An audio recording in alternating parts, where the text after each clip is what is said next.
So before that, before we start the class, I would like to ask this. What challenges are you facing right now? Is there any challenges? Or like everything goes perfect? You're like learning everything as a sponge. For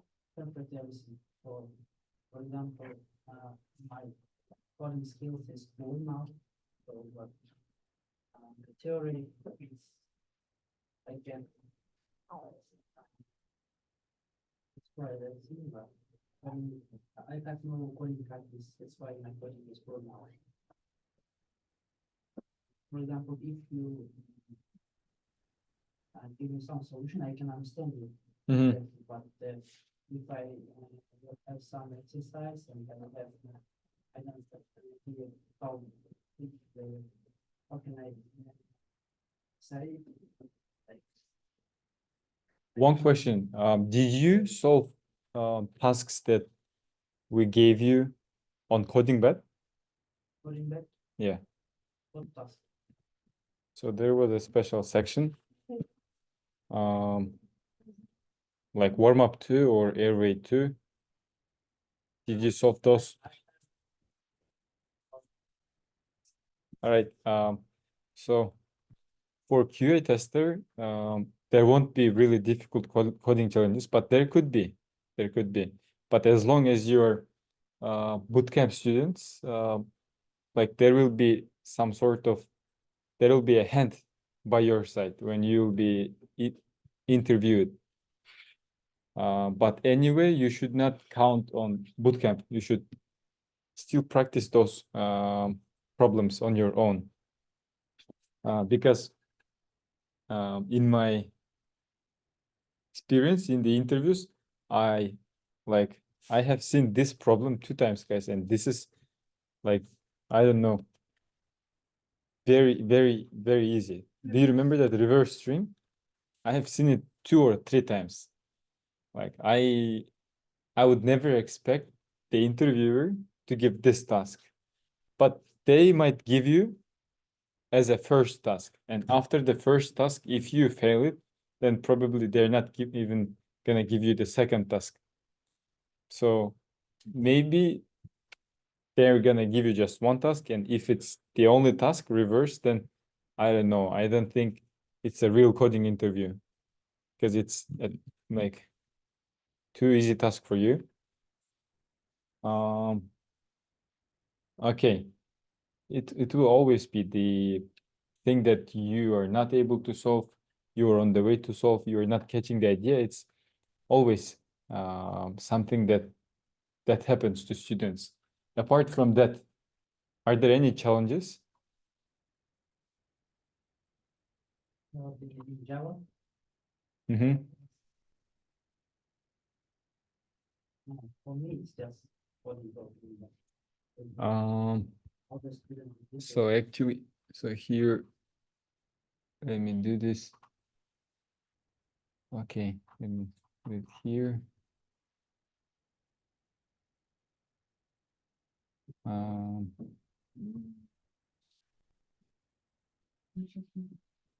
Have you ever heard this thing, guys, called pet peeve? What's your pet peeve? Yeah. Strengths? What? No, not strengths, not weakness. It's something like, what's something that you don't like when your colleagues do? Yeah, it's sort of this thing. So there could be this kind of question. What's your pet peeve? Something that you don't like in your colleagues. Yeah. Pet peeve is idiom, right? Something like this. Yeah, I never heard this, but Can you write it down? it's called like pet peeve. Yeah, I got this question like yesterday. What's your pet peeve? And my answer, no, I didn't. You should, you can like elaborate. Can you please clarify what pet peeve means? Because you don't need to understand every word. You can clarify. And then, as I remember, I don't remember their answer. What's his pet peeve? But my pet peeve was that whenever somebody promises to do something, it could be to solve some task, they should do it. This was my answer. They should do it. And why this is my pet peeve? Because like we need to pretend like you have experience, right? And then I said, this is my pet peeve because if you're working somewhere and you're professional and if you promise something, you should do it. You should not say like 2 or 3 days later, I'm sorry, I forgot it. Like maybe at times it might work, but my answer was this. This is my pet peeve. And I said that you should not forget. At least you should take some notes because it's your work, you're professional. And then like basic questions that you could get. What makes you different from other candidates? This is very difficult question, I think. What makes you different from other candidates? Yeah, you should always everybody should have their individual answer. Yeah. So for today, guys, let me quickly open this.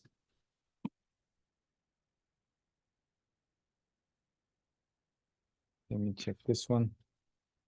Oh, I think I see you did it. So let me open this task for day 58. We have already completed it. The only thing left is to make our output be the same as we have here.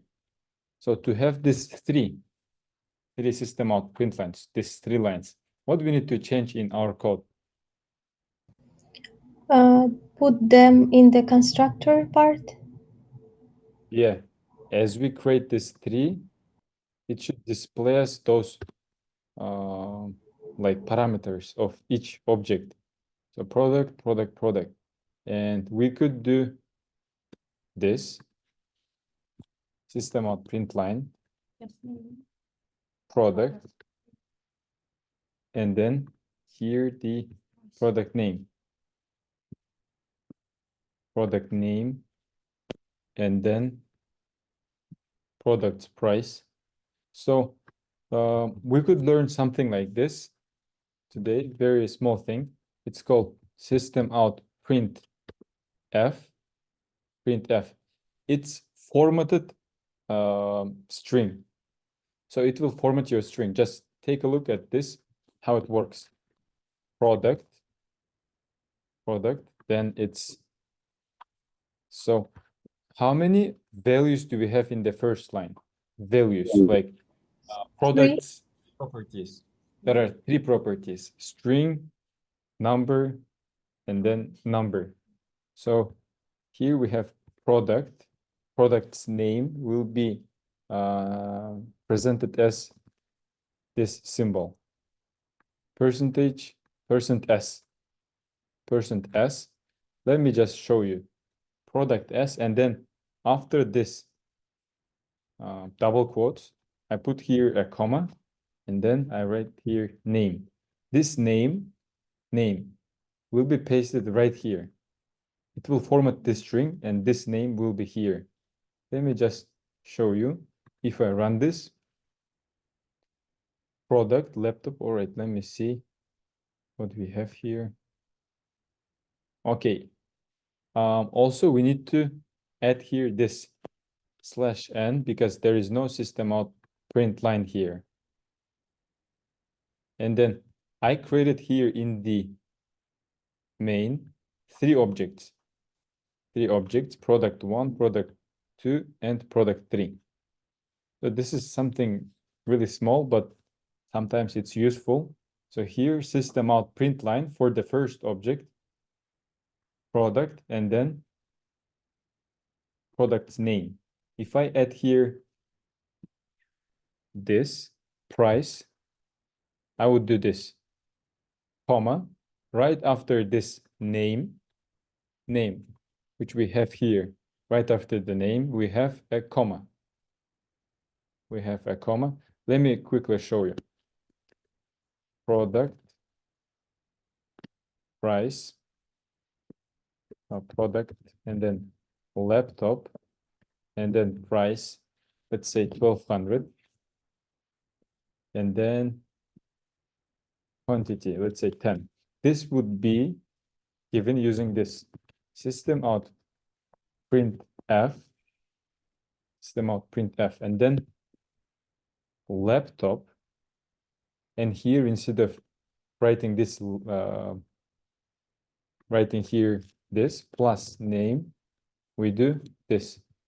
I write here %s, and then value for this would be given here, name. And then here I have price, and then for numbers, we can put this D, and then here I write its value, price, and then quantity, and then for quantity, we put again D. This we use for numbers, name, price, and quantity. Let me just try this here. Sorry, I think instead of laptop, there should be product. Yes, it should be product. What do you mean? So here we have product and it's laptop. Right here it's product, yeah. Here product, and it says double? D. No, it means something like digit. But it turns out that D, this %T, can be used only with whole numbers, like 1, 2. All right, let's see what we can use here. It's S. We can use S for double numbers. And then we don't have here ln. That's why we should do it ourselves here. \n. So here we have product, laptop, price, 1200, quantity 10. So even for this, we could use S. It still works. 10, 30, 15, 1200, 50, 800. We can use for all of them %s. So it's, I believe it's shorter than what you have in your constructor. So this is the constructor part. These 3 lines. Next, we have this updating laptop price to $1,000. New laptop price 1,000. Where should we change, guys? Set price. It should be set price. So here, updating laptop price to $1,000. So we can do here this. If price is greater than 10, it means we are updating the price. System out print line. We can again use printf.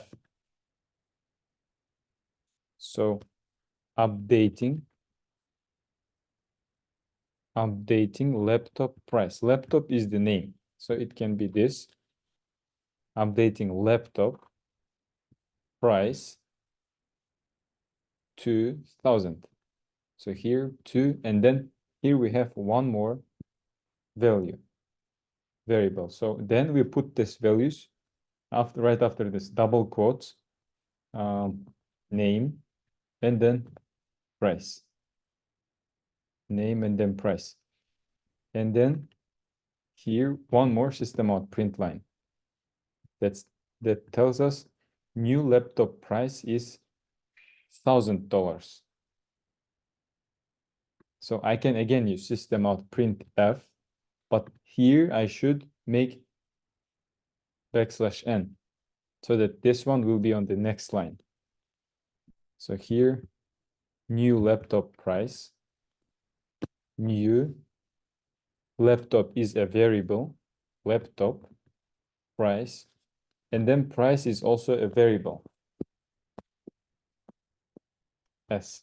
And then I assign or paste these variables here. it is name and then price. Let me try this here. So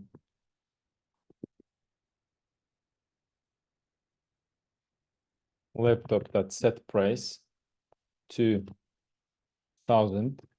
If I run it, it displays me updating laptop price to 1000, new laptop price 1000. Then we should call one more time, but for headphones, and it should be quantity. Updating headphones quantity to 25.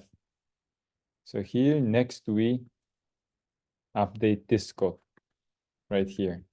If quantity is greater than 0, then we need to display updating headphones quantity, updating, okay. So we can just take this code, and for quantity, we just update this part, updating quantity, new quantity, and then here we change the price to quantity. So now when you set the quantity, it checks if the quantity is greater than 0. So if we make headphone that set quantity -5, it will display as quantity can't be 0. But if we use this, a positive number, then it displays updating headphones quantity to 5, new headphone quantity 5, exactly like we have here. And then if something is failed, attempting to update smartphone name to an empty string.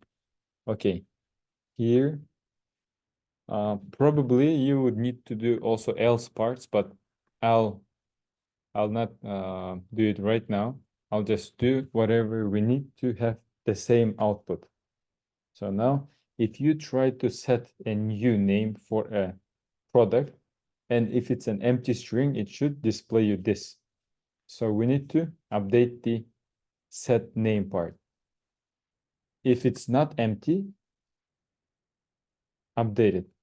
But if it is empty, we display this. Printf, attempting to update smartphone name to an empty string.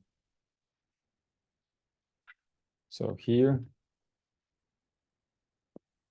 attempting to update smartphone name to empty string. And then the next line is error insufficient, no, error product name can't be empty. So here, error product name can't be empty. So when we call set name, if name is not empty, it sets the name. But if name is empty, then it does this. It displays attempting to update name. So if we try it on smartphone, set name, empty string. All right, attempting to update. It's right here, so we need to add to this set quantity method. Right here, \n. So now we have attempting to update, and here we miss the name of the product. So it's right here, attempting to update, and then it should be not the name given to the method. It should be this name to see the real name. Attempting to update smartphone to empty string. All right. Now it's purchasing 3 units of laptop. All right. I hope you can do this part yourself. You just need to update these methods. Update methods. So now we move to the next part, guys. Here I have for you this, guys. a practice task. So first, let's do this. Open your IntelliJ IDEA. Open your IntelliJ IDEA and then create a package day 60.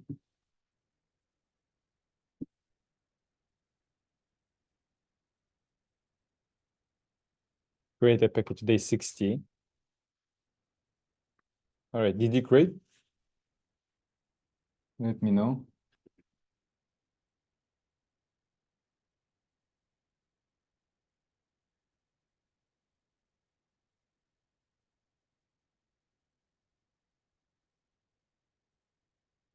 Create a package day 60. All right, did you create, guys? All right, so next step is this. We have a very, very popular task, guys, interview coding problem.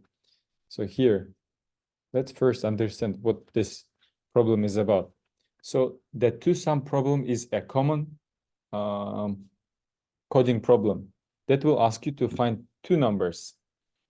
So that make the sum that will add up to a specific value. You need to, let me right here, you need to print the indexes of these two numbers.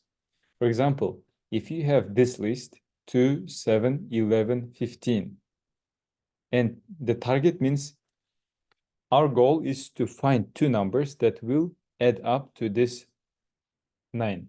So the two numbers are 2 and 7. 2 and 7. And their indexes, they are at indexes 0 and 1. And you need to print this 0 and 1 indexes, not the values 2 and 7. You need to print their indexes. So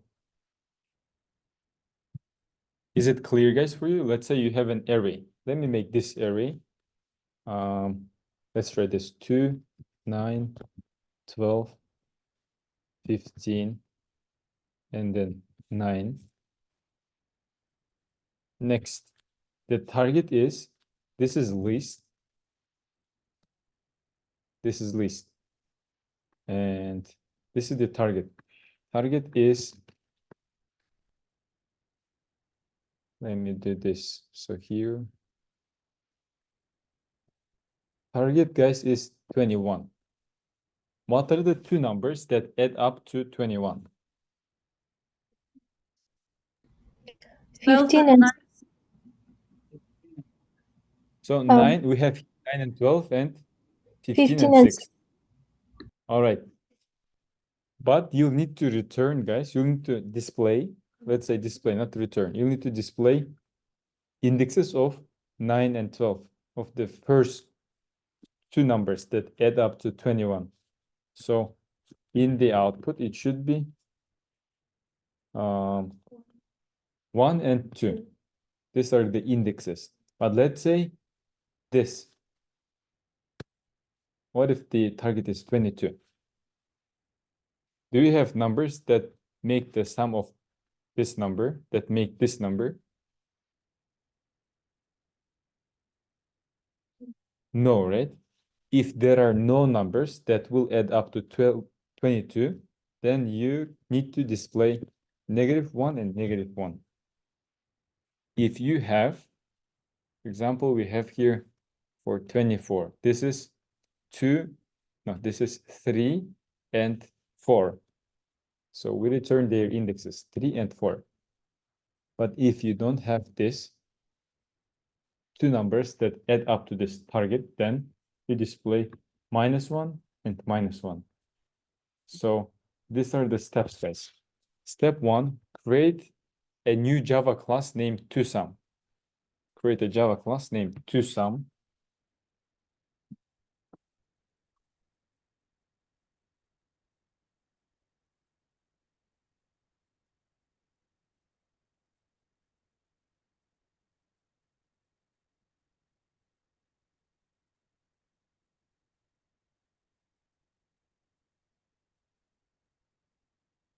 And then inside that class, create this main method inside the TwoSum class.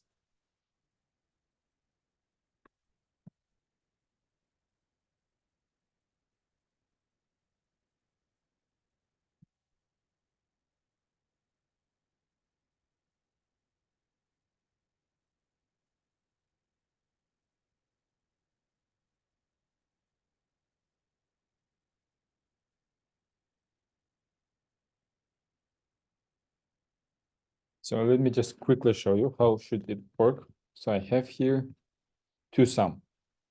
You need to create this class, public class toSum, and then you need to create. Then you need to declare and initialize an array list of integers. Name of the array list is list. The values inside that array list are 2, 7, 11, and 15. 2, 7, 11, 15.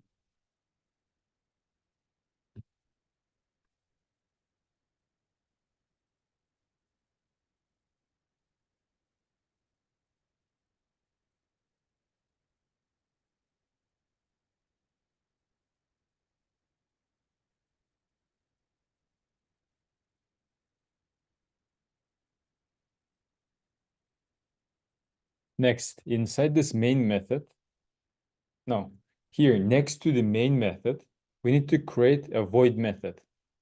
Its name is toSum, and it takes an array list of integers. Name for the parameter is list, and an int target. So these are the two parameters of public static void toSum method.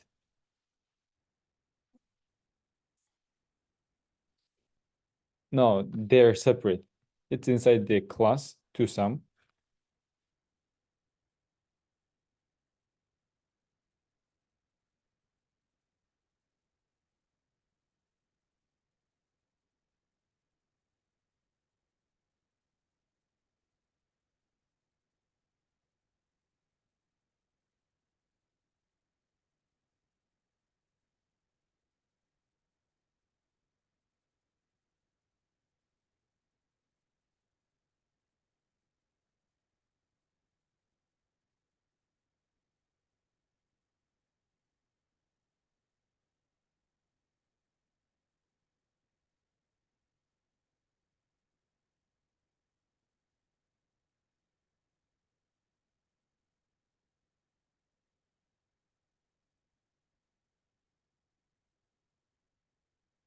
Let me just quickly do this.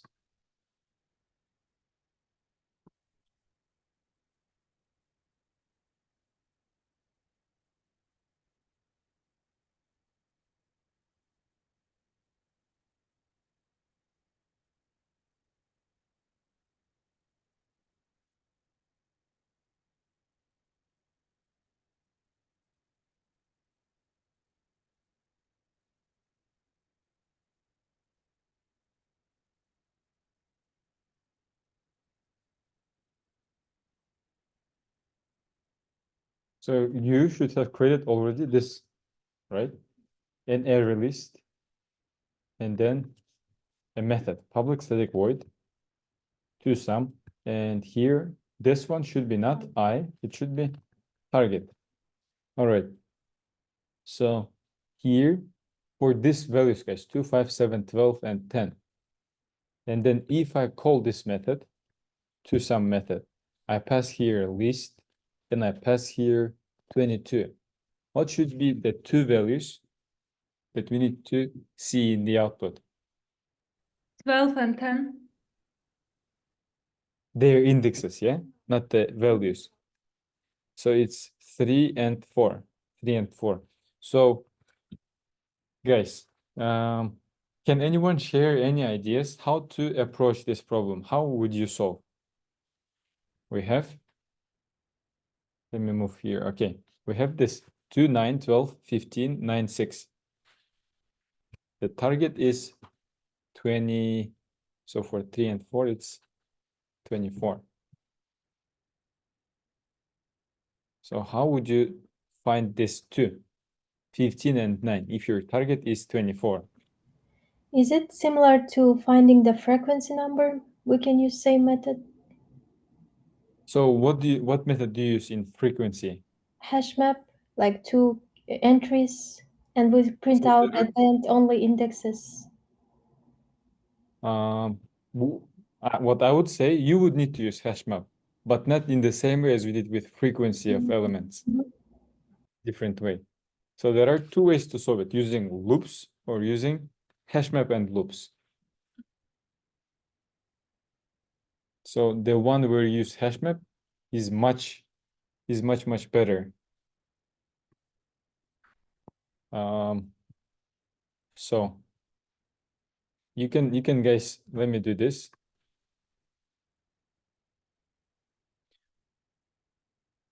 I don't want to just say like you can start, you have 15 minutes, but let's come up with something, guys. Like what steps would you need to do here?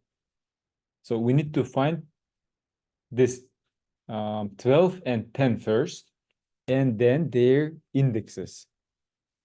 We need to create integer index, which equals 0. And we need to find index. We can find the indexes. We could do int index 1. First, it would be in -1. The -2, but let me do this. So this right here. Okay. Next.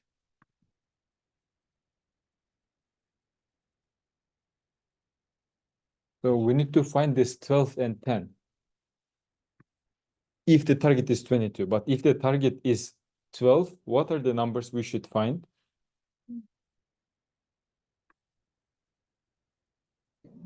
1 and 2. 5 and 7. 7. 5 and Index 7. 1. We find these two numbers, 5 and 7, and then we return, like we display in their indexes. 1 and 2. Yeah. So definitely we use here for loop. So why you use the -1 and -2? Oh, it's -1, yeah. It's a little typo. So what the -1? What do you mean? If you don't find two numbers that add up to 22, then we should display -1 and -1. So like if they're not found, we'll display -1, -1. If we find them, then we assign to index 1 and index 2 new values.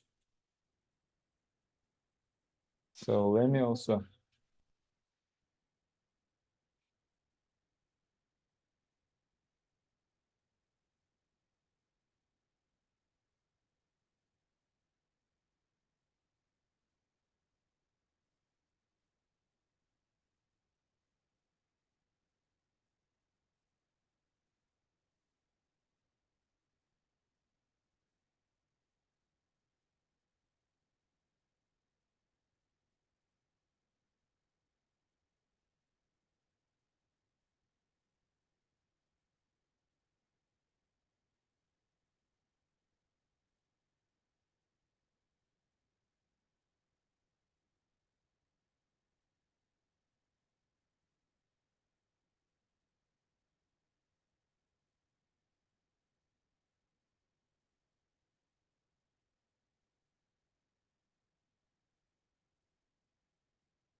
All right, let me give you guys like 10 minutes. So like you solve it yourself, and then not 10, like it could be 15.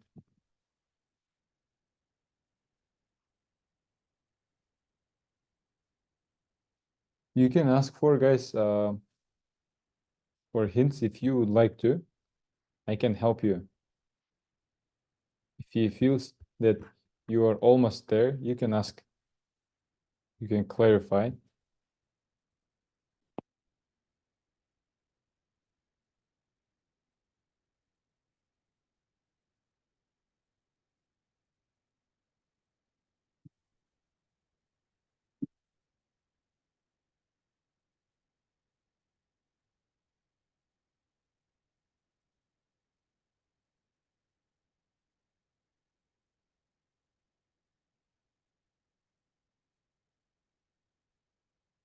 Let me take a look at your codes, guys.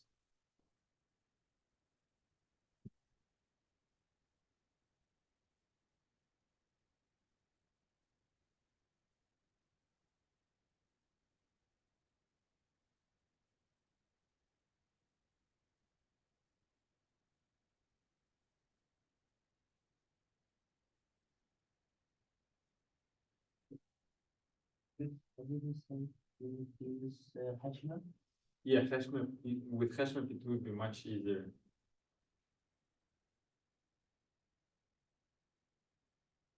I'll give you kind of hint. So will you use a for loop in this problem? Yeah, of course we will use. There are multiple elements to check. So let's say we are checking this this element, which is 2.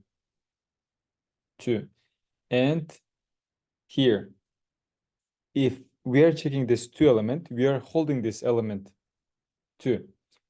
To make this target 24, what's the second number's value? What it should be, if the first element 22. is 2, then to add up to this target, we need 22. Do we have here in this array list 22? No. No, we don't have. So we move to the second one. We have 9.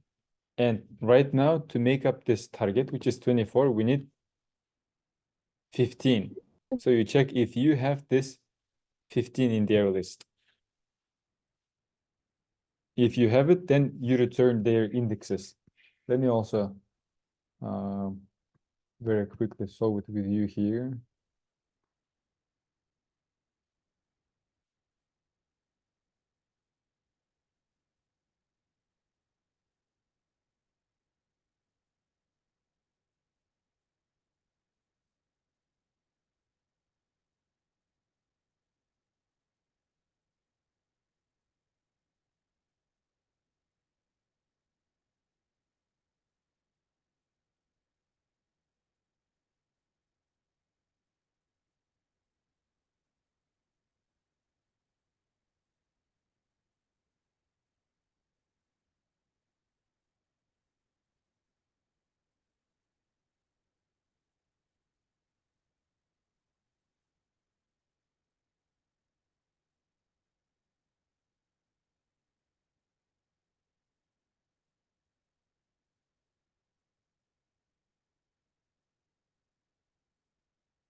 Let's do this case. So here we have 2, 9, 12, 15. Let's say they are in the array list.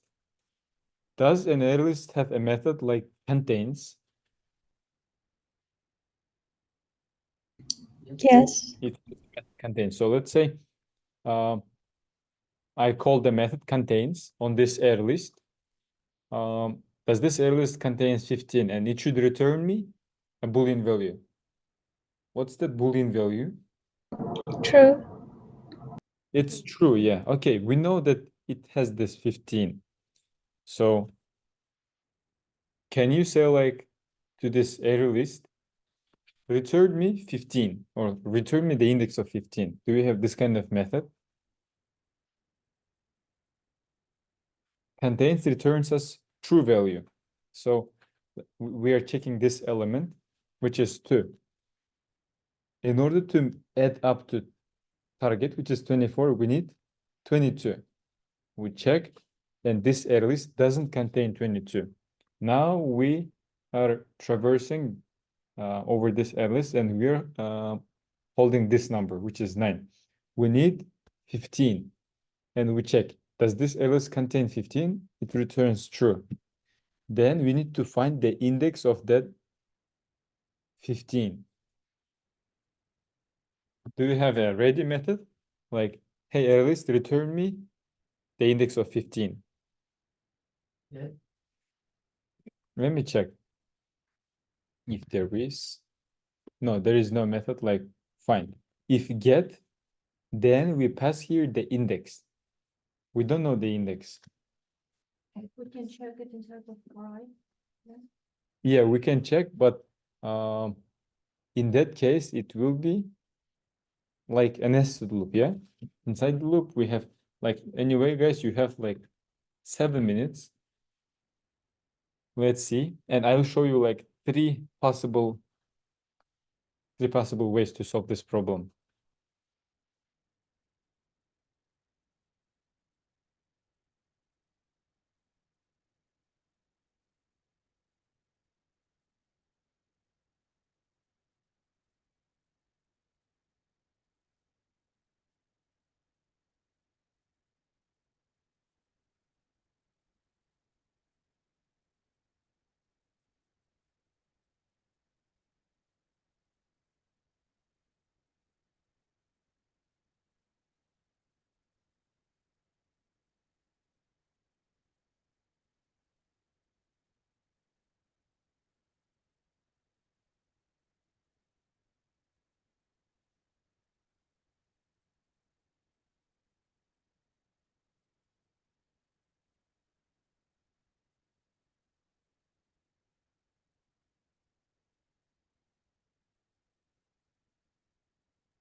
If you stuck, guys, you like go ahead and you can ask me a question. You can clarify something so that maybe something stops you. There's a blocker.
All right, let's do it together, guys. Let me create here three methods: to sum 1, to sum 1, then to sum 2, public. I'll have here three versions, or maybe just two, but let me first start with this one. So we need to find two indexes. I'm not sure if this one will solve the problem, this one. So we will iterate over a for loop, list that size. We iterate over this for loop and int current value. We have this value. Current value is list.get I, current value that we are checking right now. And to add up to that target, we need other number, int. Let's call it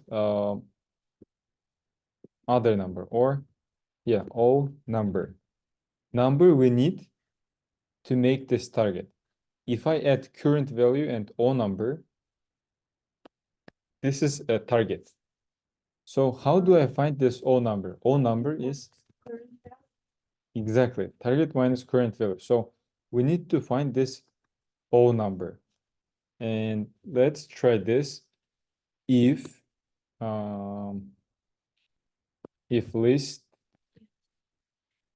contains this all number. Let's try this. If list doesn't contain this number, what we can do? What is all number? All number is the number we need. For example, we have this values. 2, 5, 7, 12, 10. And this is the very first iteration of for loop. In the very first iteration, I equals to 0. So the current value will be 2. List.get I 0. Current value is 2. Next, all number is target. Let me write here the target. Target is, let me make it 12. Target is 12. So all number is equal to target minus current value. 12 minus current value. What is it? Yeah, it's 10. It is 10. So here, all number current value is 2. All number is right now 10. And then we check if list doesn't contain all number. If list doesn't contain 10, do we need to finish our array traversal or not? We keep going until find. I don't think we need to stop at this point, because let's say there is no 10, there is no 10.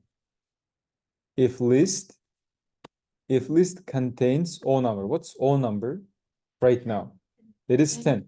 Does list contain 10? No, it doesn't contain 10. So if list doesn't contain 10, do we need to stop? No. No, because we have other numbers that can add up to. Here we don't have other numbers that can add up to like 12. But let's say we have this. Oh, we have other numbers. Look, we don't have 10. 10 we need only for this specific number.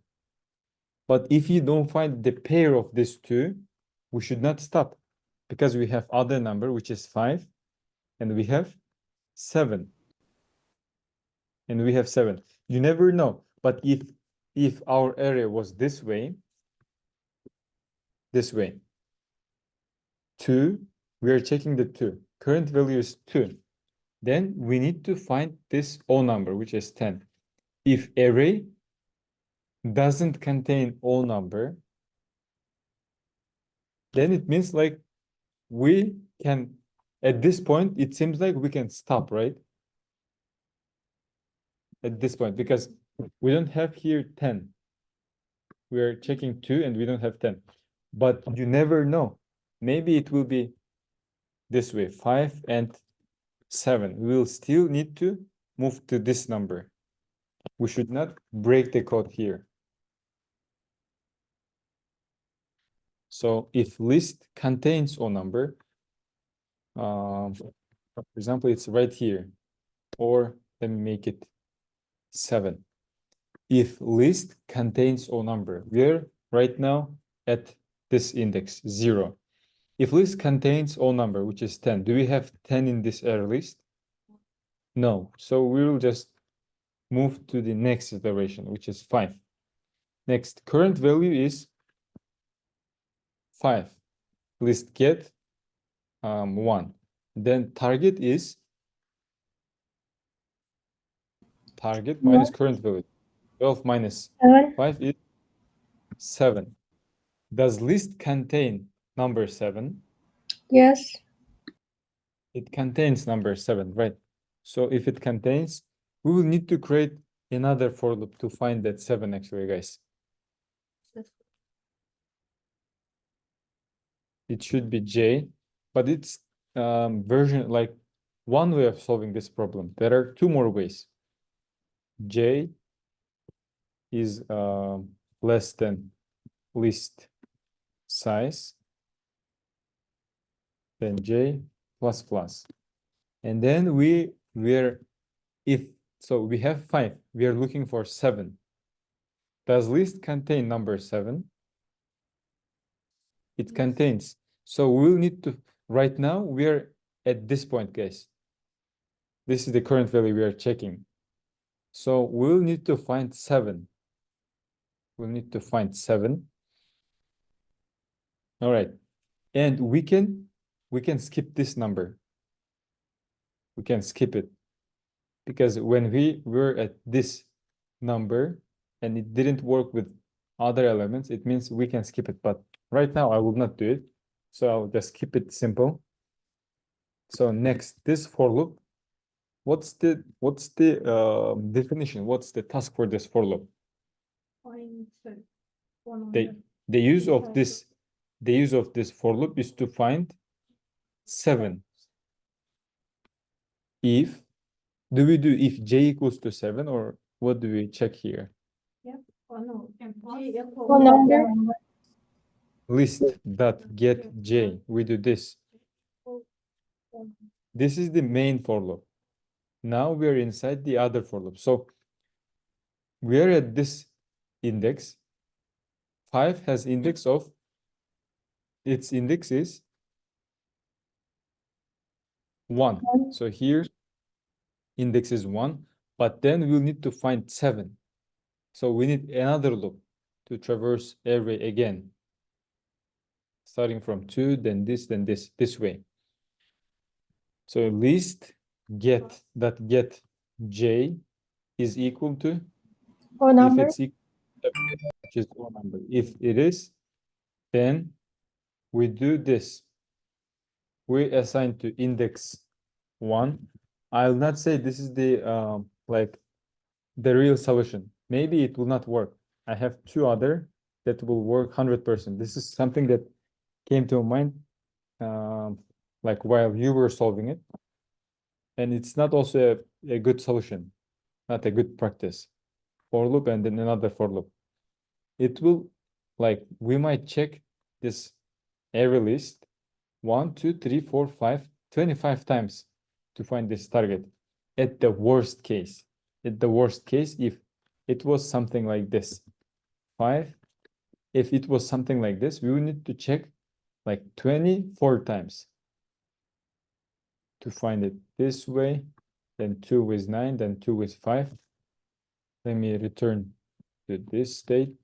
So if we find that O number, which is 7, then we assign to index 1 I, and to index 2 we assign j. Let me try to run this. Index 1 and index 2.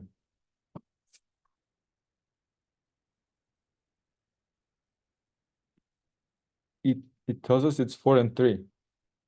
So it's 3 and 4, yeah? So if we try 9,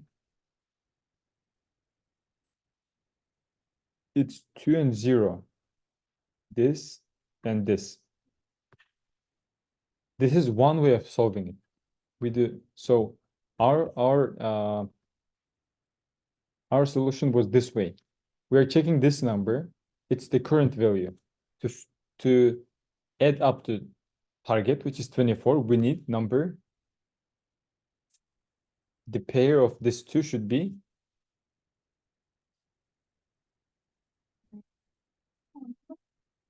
O number. What's the O number for this two? For finding 24? Yeah, to add up to 24. That the pair for 2 is 22? 22. So we check using an array lists method contain. Does this array list contain 22? If not, then we are moving to the next element. Then 9. This is the current value. The pair that we need, which is O number, is for this one 15, yeah? 15. So then we call this method in the if list contains O number, which is 15. O number will be 15 in this case. And it contains O number. It contains 15. So what we do, we run another for loop. We run another for loop to find that 15. And then once we find that 15, what we do is we assign to index 1 I, which is the index of here, the index of 9, the current one. And then the index of 15, which is j. So, and then at this point, we could break actually, right here. We could break.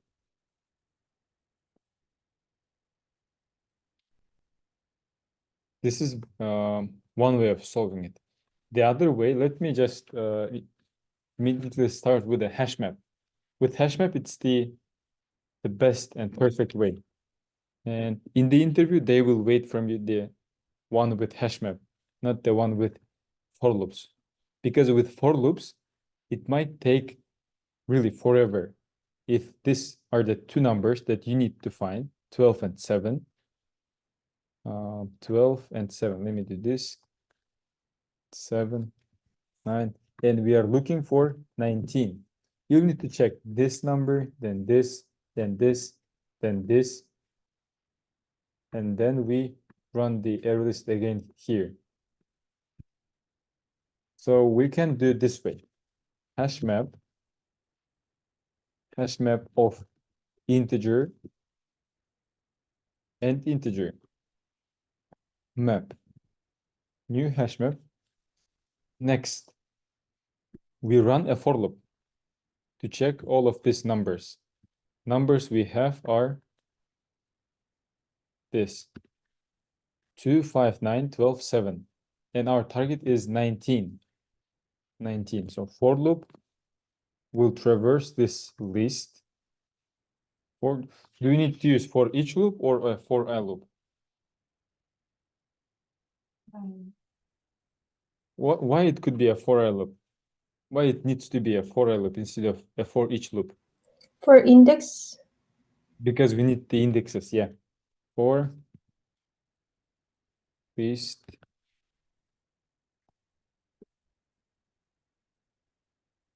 Okay, and then we do this. We again take this current value. We need the current value. Int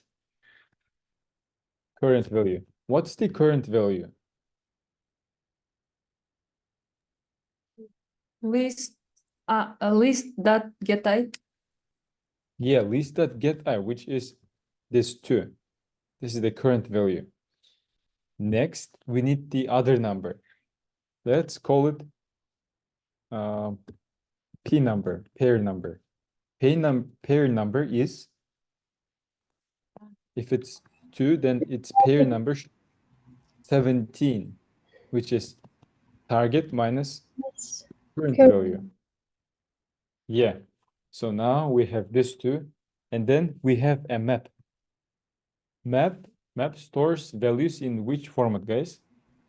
It Entry, keys, and has value. keys and values, right? So here we do this. At this point, we are in the very first iteration. I is equal to 0. What do you think? Do we have at least one entry in the map? No, it's empty. When it's first iteration, map will be empty. And then we do this. If map contains key, P number. If map contains this. So let me explain it here. With this values. So here I'm gonna have a map. Map will store two things. Key and value. Key will be, guys, key will be integer, and this one is an integer. But here the key is the element and value is the index. Key is element, value is the index. And let me do this. So here we check this 2. For 2, the pair number will be 0. It will be 17, yeah? To add up this target. Pair number is 17. So we don't have its pair number. So what do? We are gonna add this 2, and its index. So now we check 5. And its pair number is 14. 14. And then we check the map. Actually, it should be not this way, guys. It's an array list. It should be this way, right? 2 is the key and 0 is the index, which is value. So for 5, the pair number is 14. Do we have in the map key 14? No, we don't have. Let me move to this number and let me quickly change this. So we are moving to this 9. So that here we have 5 and its index is 1. All right, we have here already 5. Let me do this, guys. Let me change it, this 9 to 17. And we are checking this number.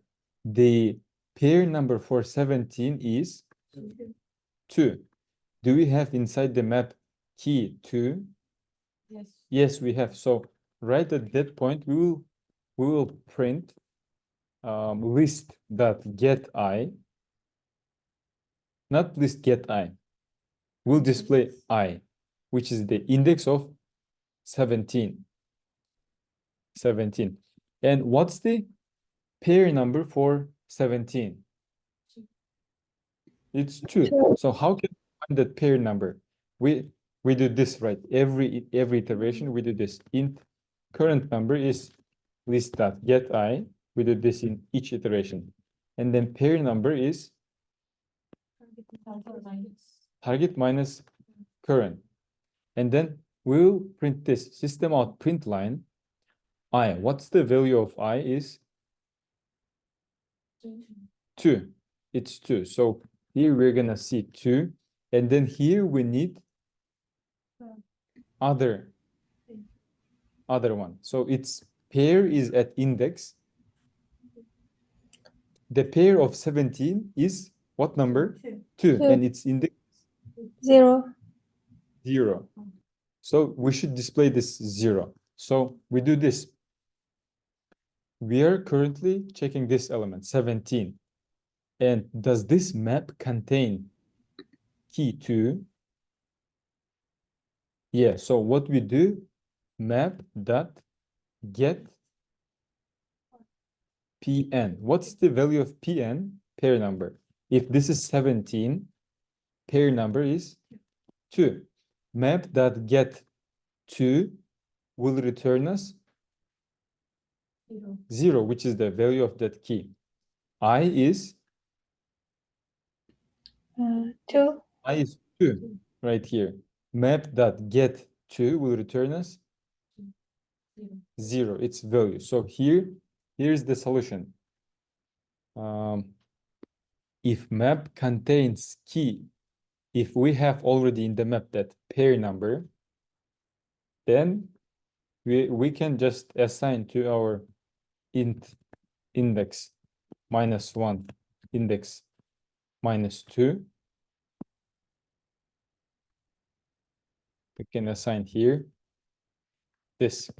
Then we assign to index 1 the value of I, and to index 2 the value of map. So let me do this. Map dot get p number. Let me just do this. Map dot put list dot get I and its index. Let me check if it's the right solution. System out print line index 1 and index 2. And call this to sum 2. What are the 2 indexes that should be returned, guys, for this list and target 19?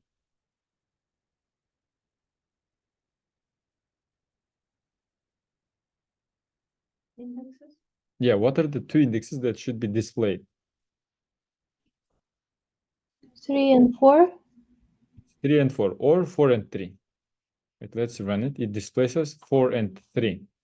What are the 2 indexes that should be displayed if the target is 20? -1, -1. Should do -1 and -1. Okay. Mm. First Oh. number. Okay. -1 and -1. And how about this is very good one. If we have here 2, 5, and 9, the target is 11. Target is 11. It should return us 0, 0, and 2. 0 and 2, or 2 and 0. If you would like to see here 0 and 2, we can change this index 1 and index 2. Then it will display us first the smaller number and then the bigger number. Let's try this. So here we have 2, 5, 9, 12, 7. We have an empty hash map. There is nothing in that hash map. We have 2 variables. we use these variables to store those two indexes that we are looking for. We have a for loop, for I loop. And in the very first iteration, the value of I is 0. List.get 0 will return us. List.get 0 will return us 2. 2. And then pair number for this 2 will be 9. Yeah, it's 9. And then we check, does this map, this is the map. Map is empty. Does this map contains key P number? What's P number? 9. Does this map contain 9? Key 9. No, it's empty. So we do this. We skip this if because the condition is not met. It's false. So we put to the map this. What is the value of list.get I? 2. It's 2, or we could just write here current value. So what's the value of current value? 2. So we put to the map 2 and 0.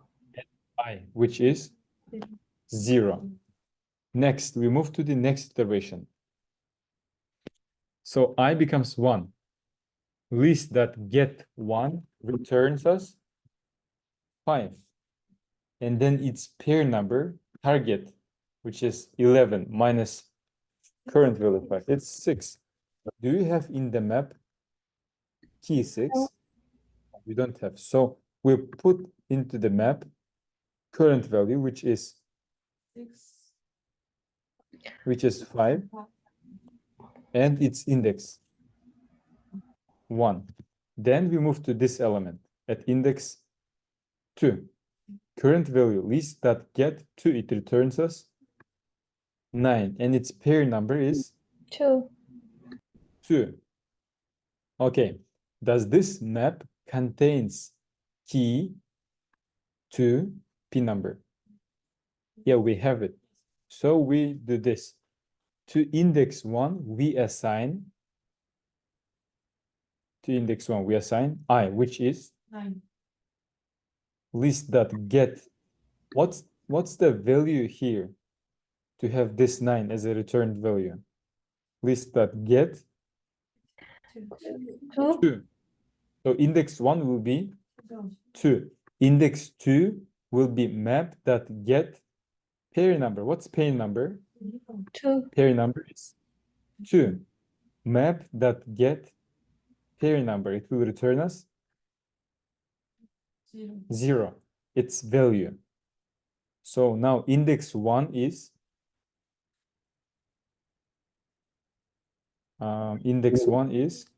it's 2.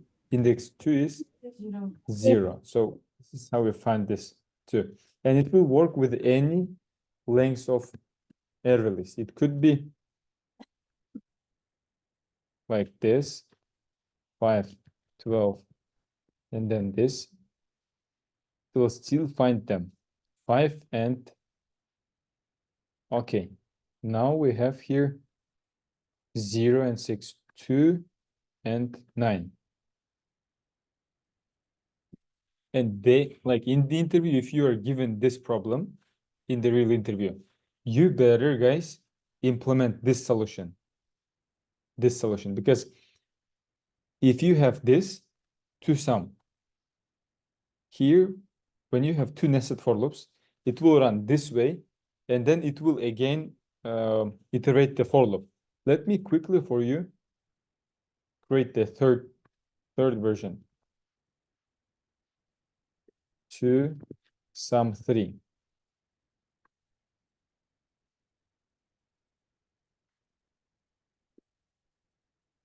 To sum 3. So here in this one, we need again this int index 1 minus 1 and index 2 minus 1.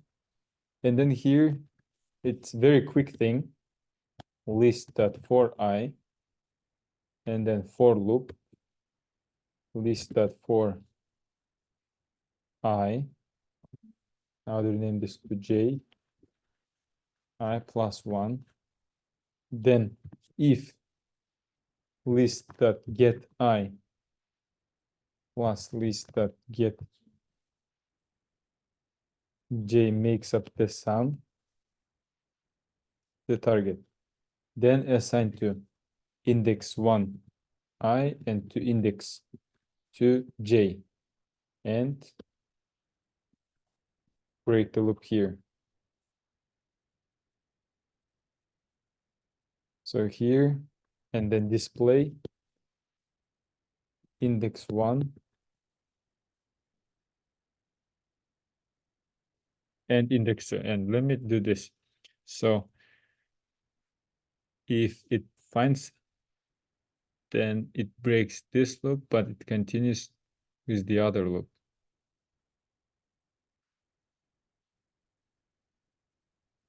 So we run it with toSum3.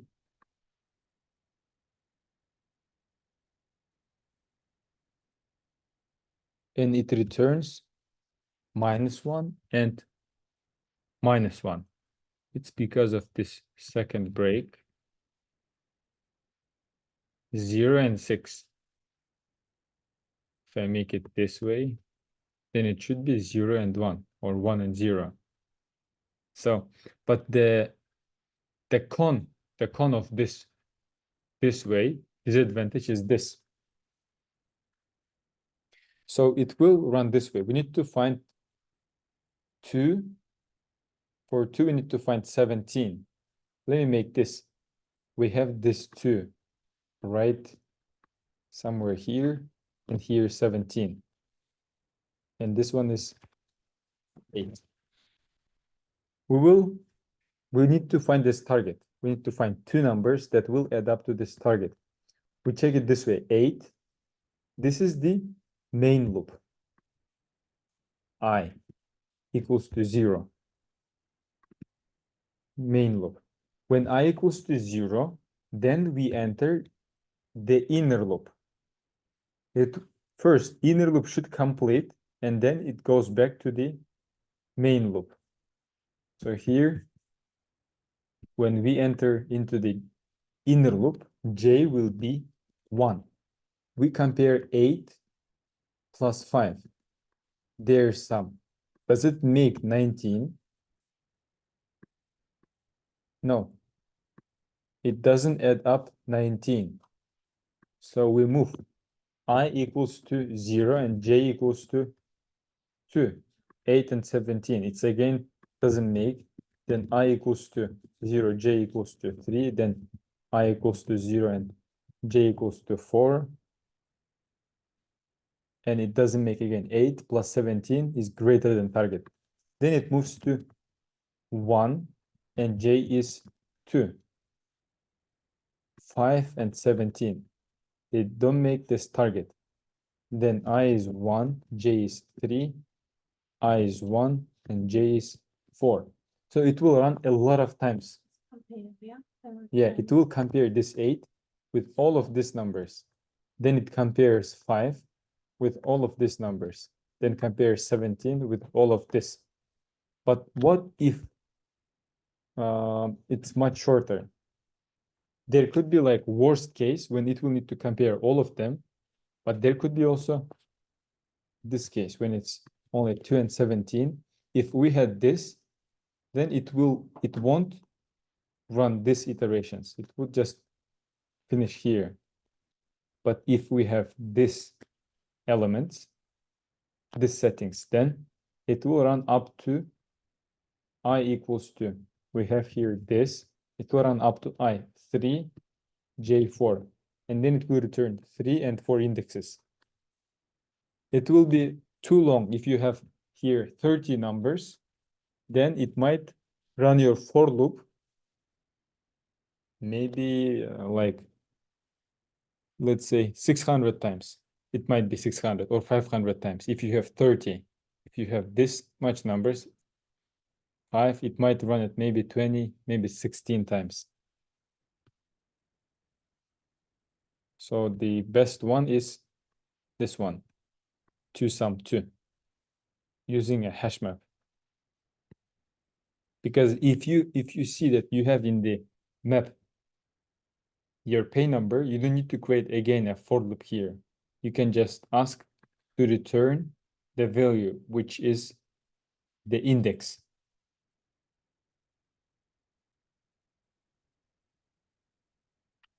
Right, at this point, if you have questions, guys, go ahead.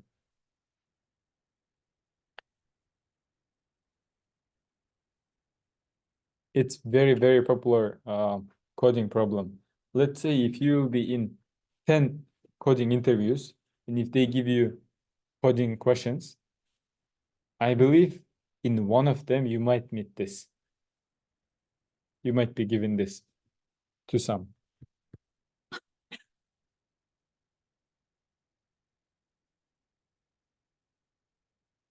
Really, there are no questions?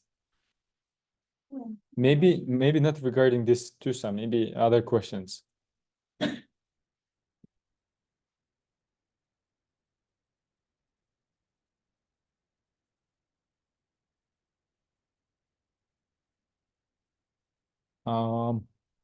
What's the difference, guys, between this? Can we have inside interface a constructor?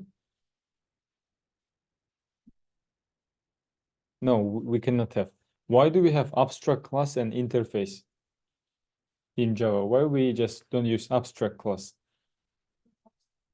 We cannot instantiate. You said Instantiate it.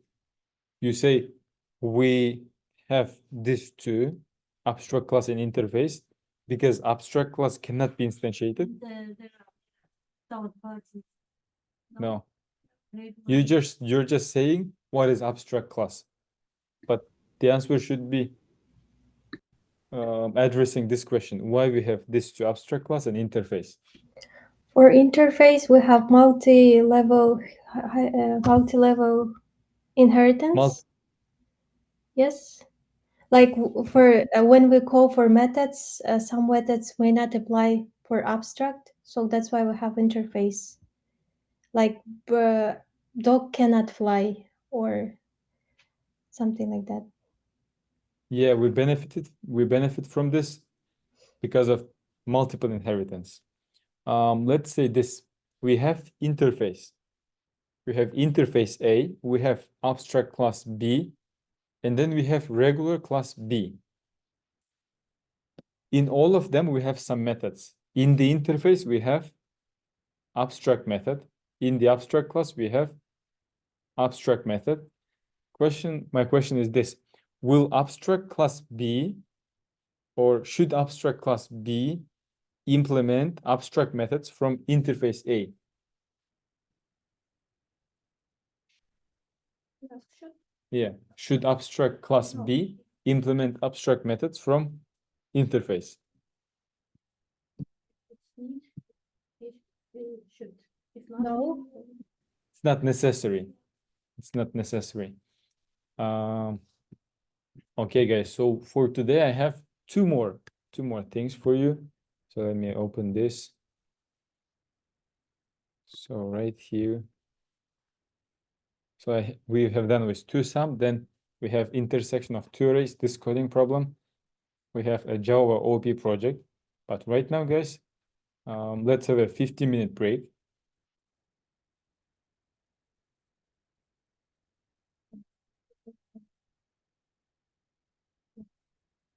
Yeah.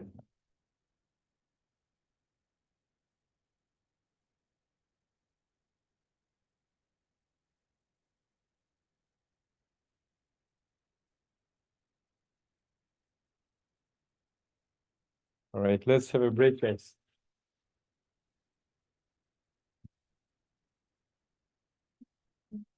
I didn't. Потому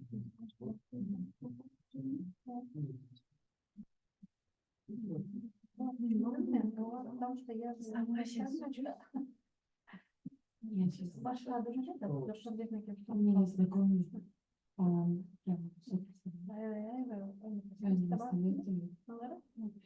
мне уже как год говорит, да? Знаешь, что он уже Давай, там частные дома. Не очень Интересно. Нет, не знаю, В общем, это по-другому.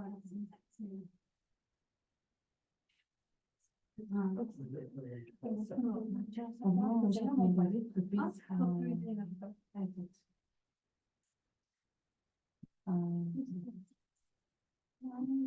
Америка, которая Илон Маск, он Трампа Она тоже поддерживает. ведьма, да.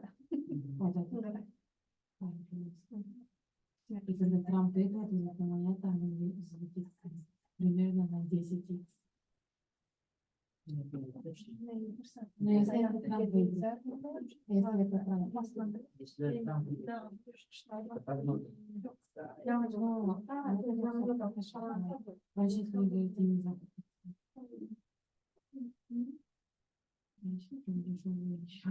кто выиграет? Думаю, Трамп все равно. Трамп? Почему? Хотелось бы, конечно, чтобы Камала выиграла, но, блин, Почему Трамп? все-таки думаю, что за Трамп вообще. А Нет, лучше думать. вообще, то есть Трамп, почему Трамп? Ну, его же больше поддерживают людей. И Если сейчас, смотреть смотрите, статистику, не больше, там 2% только разница идет чисто. но Камала Харрис же, она же из Мало. Камала, да, или как ее зовут? Как? Она же из правящей партии, которая сейчас правит сейчас в Америке, получается, идет полная кризис. Американцы сами недовольны, то, что сейчас идет полный кризис, деньги отправляются все на Украину, налоги там, они кормят туда-сюда. И я не думаю, что люди, которые пережили вот это все, особенно потеряли в это время там, в этом кризисе определенные суммы, они будут поддерживать обратно эту Камалу. Потому что она была правой рукой Байдена же. Поэтому я думаю, мне бы хотелось, чтобы Камала, конечно, потому что у нее более такие, как сказать, много плюшек для мигрантов, она постоянно выступает за то, что она там быстрое получение грин-карты, все такое. Чувствую, от мигрантов она ждет поддержки, да? Но она не понимает, что у мигрантов нет права голоса. А сейчас американцы, наоборот, не хотят, чтобы мы получали какие-либо документы, поэтому я думаю, что Трамп. И если сравнивать, да, во время Трампа, там, этот траковый бизнес даже, сколько, все владельцы траковых компаний хотят, чтобы Трамп обратно прибыл на место. Аргументирует это тем, что в его время маркет был очень хорошим, торговля очень хорошая, если он все-таки бизнесмен. Но если честно, я не шарю в политике Америки, вообще не шарю. Но чуйка такая, что это Трамп. А ты смотрела «Карточный домик»? Нет, не смотрела. Это фильм про политику США. Да? Очень много серий, но посмотришь там, А что, Netflix снимал? я не знаю. Карточный домик 13-го года.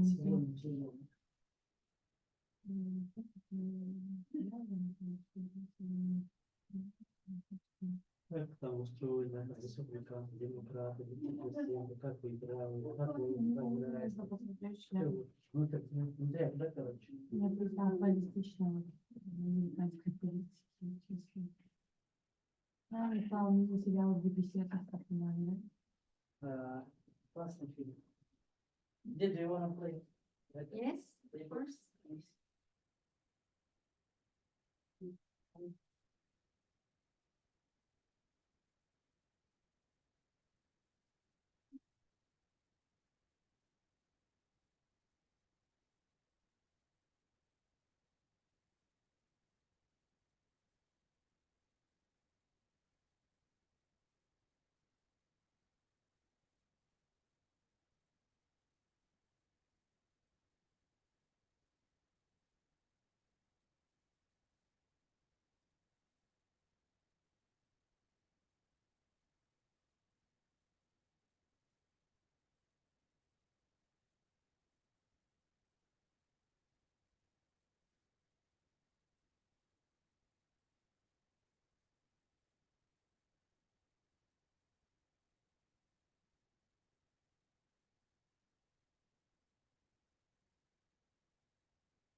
Okay. All right, online students, can you hear me? Yes. Okay. Let me quickly bring my charger, guys.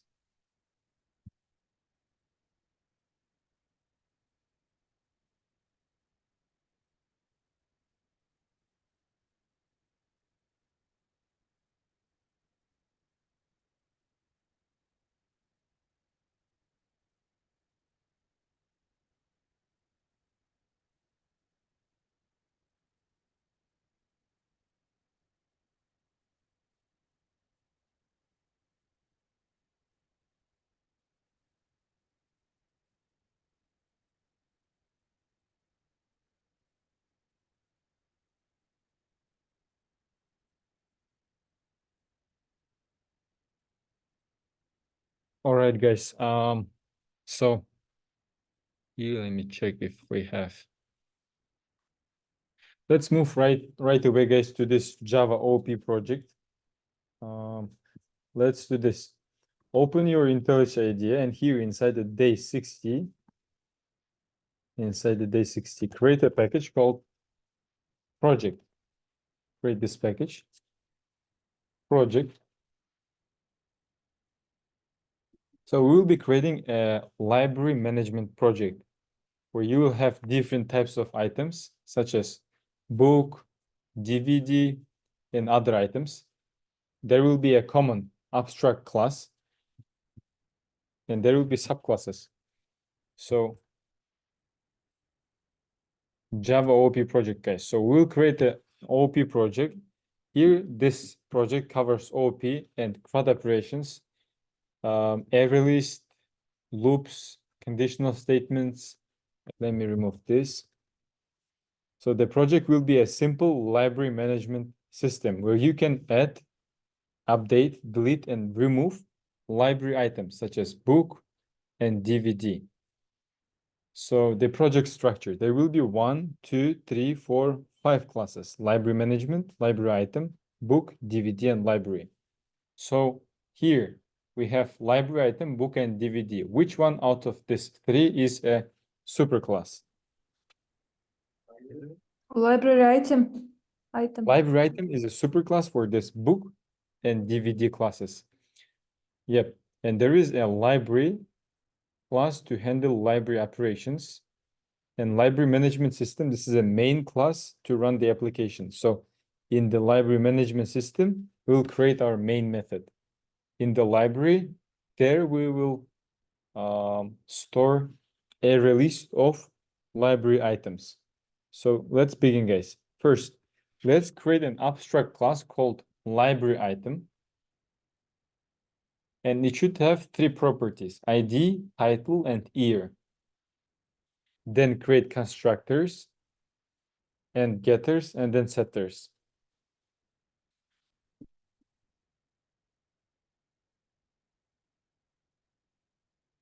Let me do this.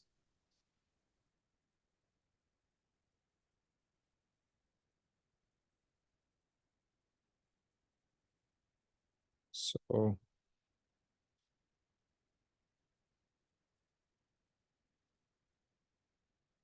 yeah, right here.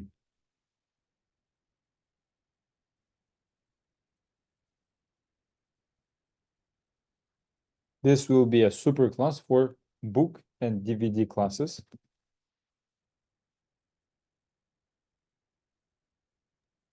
Sorry, this IT is a string attribute, right? Let's make it, let me check. Let's make it integer. Let's make it int.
All right, have you done, guys? Yes. Only few properties, constructor and getters and setters. So next, we move to the subclass. Create a book class, and it has its specific property, which is author. Create this author. It is a subclass of library item. And then create its constructor, getters, and then setters. Yeah, class book.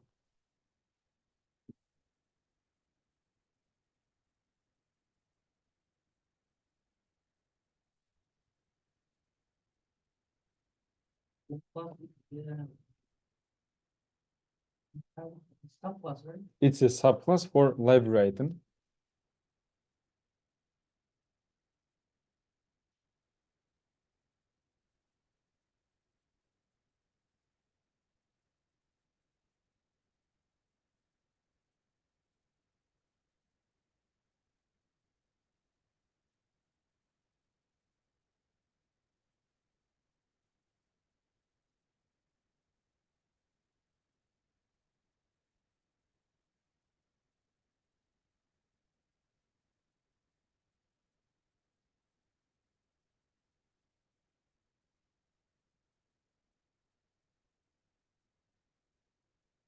And then if I hope if we will have at the end time, we'll make this project interactive so that it will be menu-based project. If you run it, there will be a list of options to add a book, to remove a book, to update a book, or to find a book.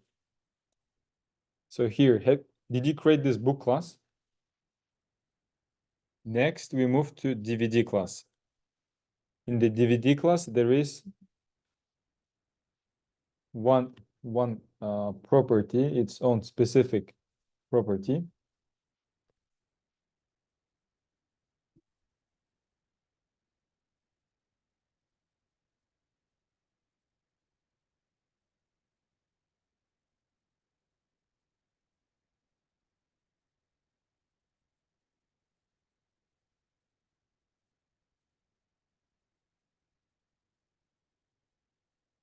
DVD class is subclass.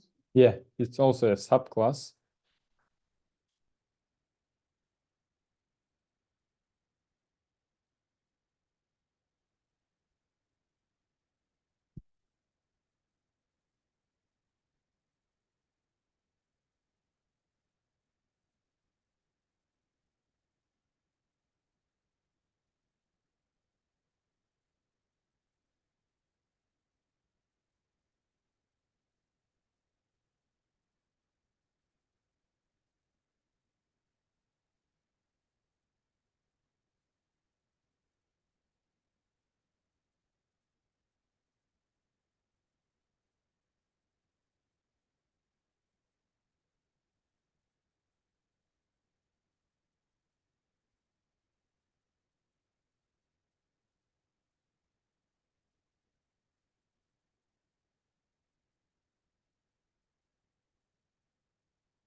All right, did you create this DVD class?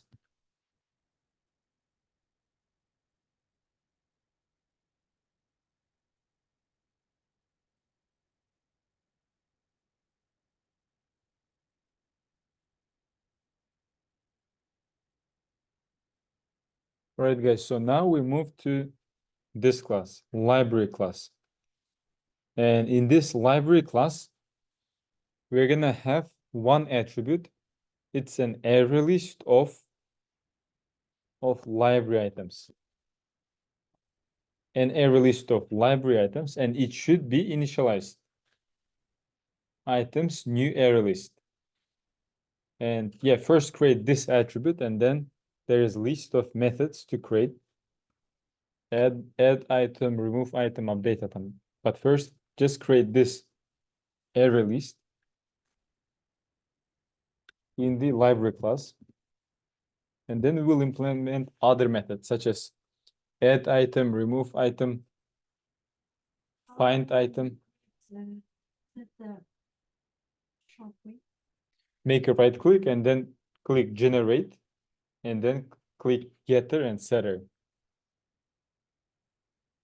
So this library class is not a subclass, right? No, it's it's a not a subclass. And click, select all, right? Mm-hmm. So library class is like a container for an array list for collection of library items.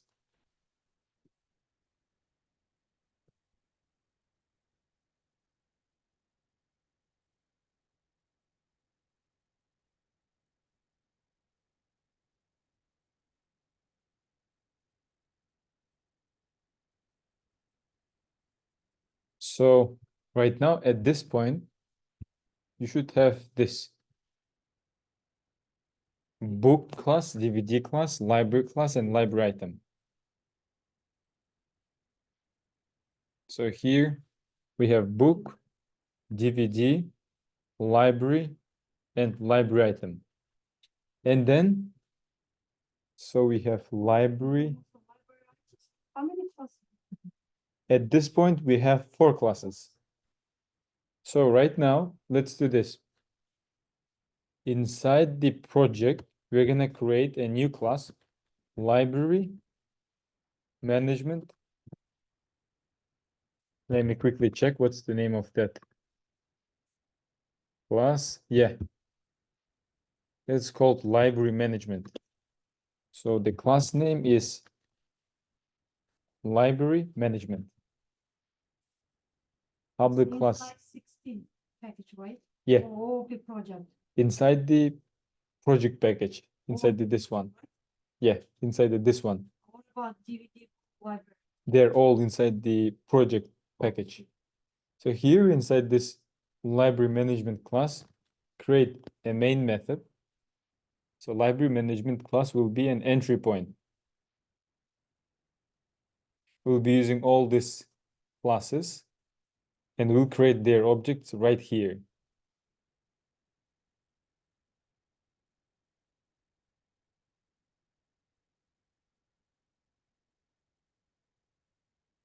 All right, so next, first of all, we will create here, let's do this. Let me. So in the library management class, we created a main method. Let's create an object of library class. Let's create an object of library class. New library. Ideally, library would have its like address, library name, and other properties, but we will keep it just very simple. So here, create an object of library. Next, we create 3 book objects and 2 DVD objects. Create here 3 book objects and 2 DVD objects. So here, book, new book, and then here for ID, let's pass 1, and let's just create generic names, book 1, year 2020, and author is author 1. So this is book 1. Next, book 2.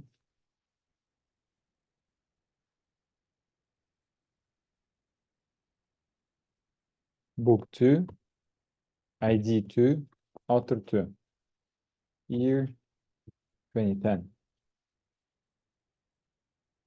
And then book 3, ID is 3, book 3, author 3. And then 2 DVD objects. DVD, new DVD 1, DVD 1, year 2019. And then director name is, let's make it just director.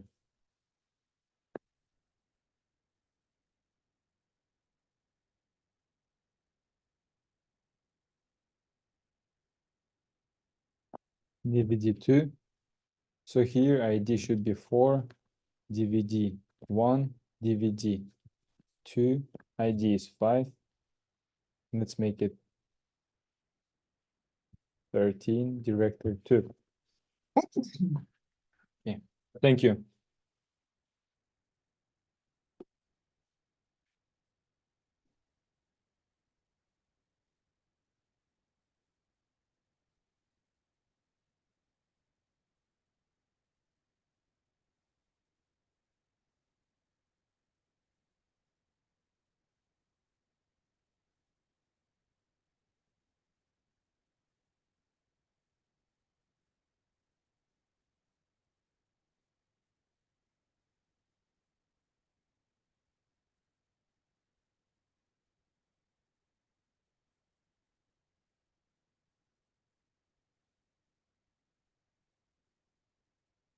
So we have right now 5 objects. 5 objects. And where do we store books and DVDs? We store them in the special object library. Library is a place to store books and DVDs, library items. And what are the properties of the library object? Do we have a special container in the library class? It's an Array list. array list. Yeah. So we'll add this object to that array list. So let's first do it in very basic way, very easy way. We just write here library, and then we access that array list. All right. We cannot access that array list. Do you know why? No, we cannot access that array list. Rule of OP. The abstract was No. In the library, we have a special array list. And I would like to access that array list, but it's not showing it here.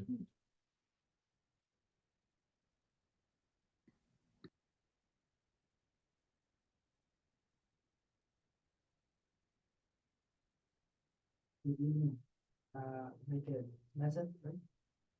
So here, this is the library class, and I'm not able to access this library, this array list from here because it's private.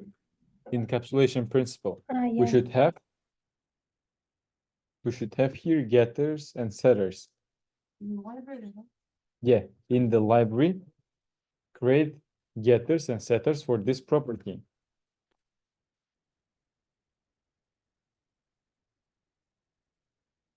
Create its getter and setter. So next, The library.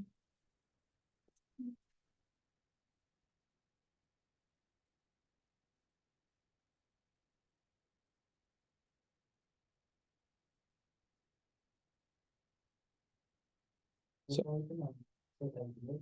yeah, get items and set items. So next, in the library management, now let's see. Will we access that items array list directly, or will we use here a getter method to access that property? Getter methods. Getter method should be used. So let's call this get items. What this get items method returns? Right here. What this method returns? Items. Items. List with library books or library DVDs. So it returns us this. We can even create it and assign it to this array list. It returns us an array list, but I'm not gonna declare here an array list. I don't need. All of them are stored inside the library. So what I do here is dot add book 1. Let's do this. Dot add book 1. One more thing. When I add this book to the library, how can I verify, guys, if this book was added or not? How to check? We need to test it.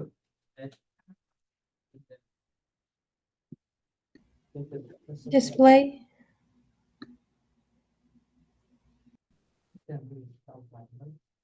We don't need to do it in the like getter. So I added library.getItems returns me an array list. I hold here an array list and I can do whatever I want with that array list. So we call on that array list add method, and then we add to this array list, It is actually this. We have this array list items, and I just did items add that book 1, but I don't need this array list. So how can we test it? That array list has at least one element right now.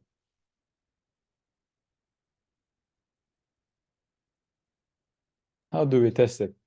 Maybe like methods like is empty or no, like Boolean. Yeah. So tell me, guys, what do we need to write here to test, to check if it's empty?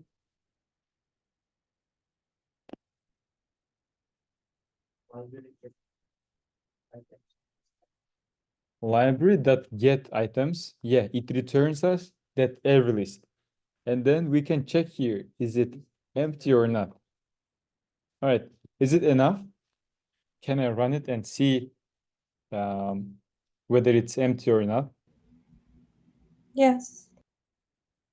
We missed the system out print line, right? System out print line is missed. So now, as we see, the array list is not empty. It's not empty. It returns false for this is empty. All right. Now here, do you remember, guys, this? Maybe a long time ago, when we added some objects to an array list, it displayed us object was added successfully. Like information that something is done, some activity is done. Yes. So here, when I add a book, it could be 2 books. I'd like to see here in the console that 1 book was added and then 2nd book was added. Right now, we are just accessing directly that property and using the ready add method. We as if you remember, we called it a special layer. And then in that special layer, we could do some logic. We could run if it's added, or we could print there some text that tells us that something is added successfully. Like constructor, you mean, in the constructor?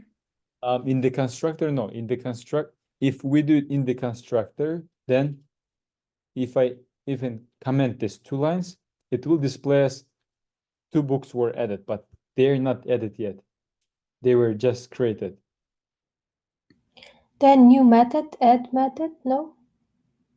Yeah, we create our own add method in here, in the library class. Right here, we create public void this method. Let me go back here. We create here this method, guys, add item. We create this method, public void add item.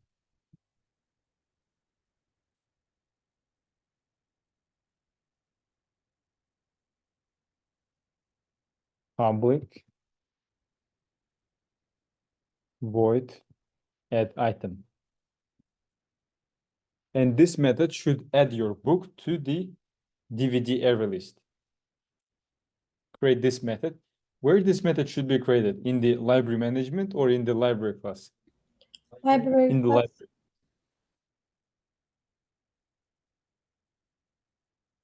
So create it here, public void,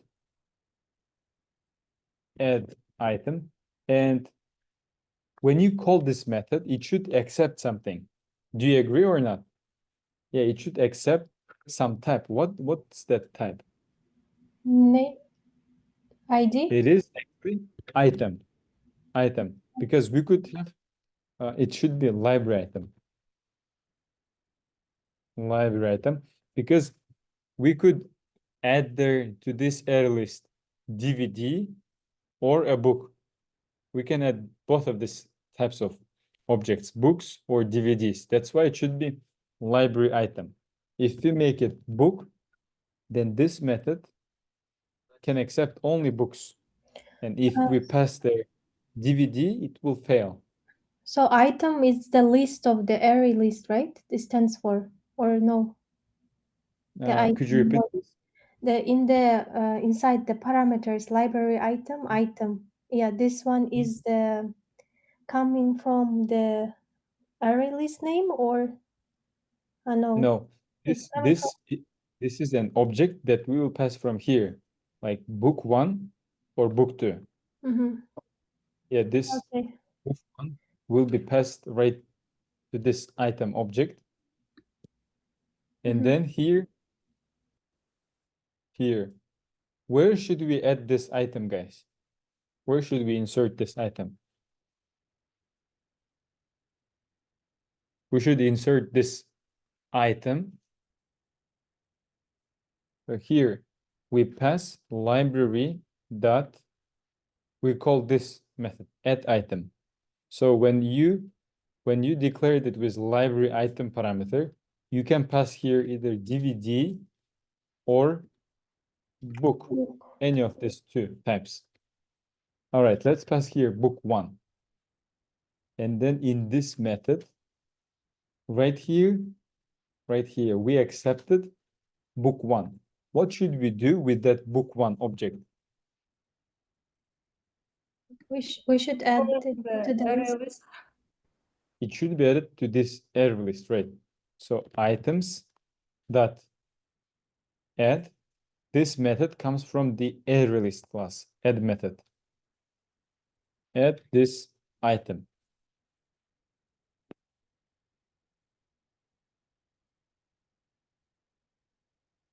Okay. So this is the only line we have right now. But if I run this code now, it displays me false. What does this false mean?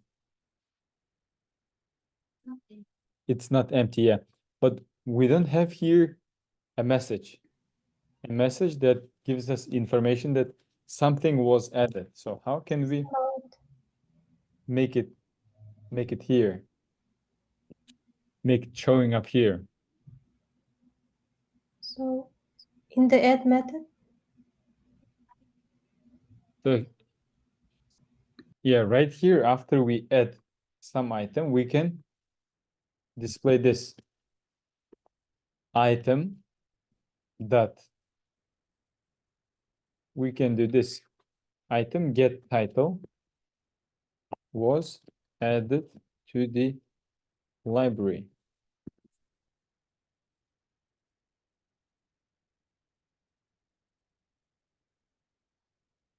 Yeah, so we are done with this add item method.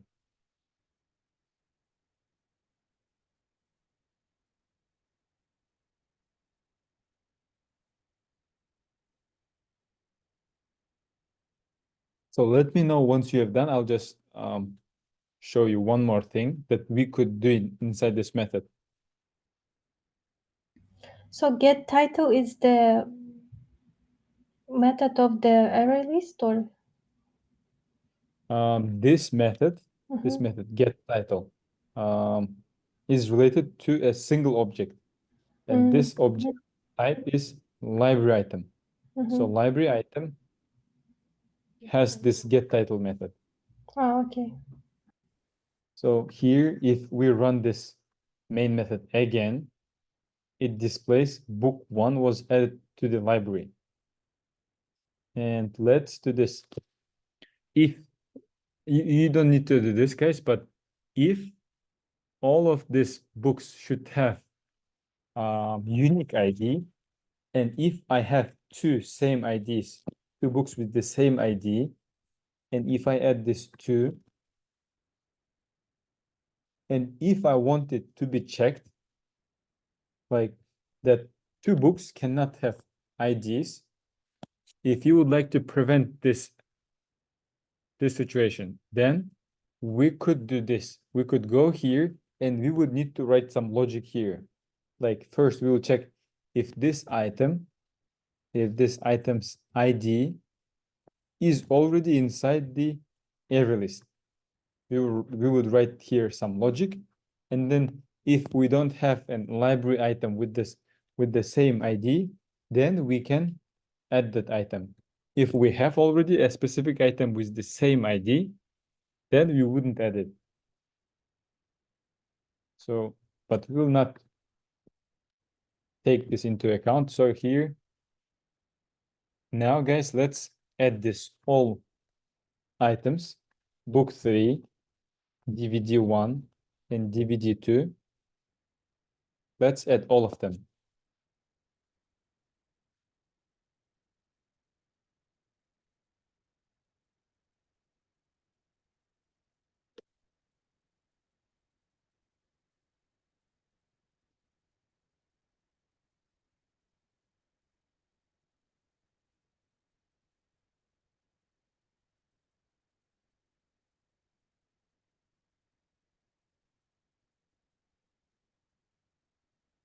All right.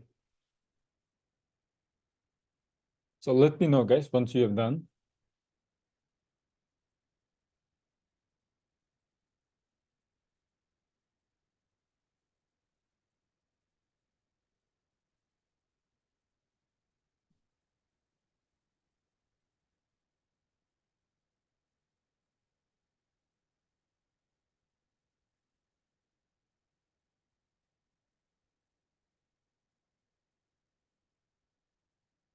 All right, next method that we're going to implement, guys, is this one. Update item. Update item. We're going to update some item by ID. We'll use ID. Update item by ID. This method should update existing library item in the array list by ID. So we should create this method. It's again public void update item. Public void update item. It should be created inside the library class. And it takes three parameters, ID, title, and year.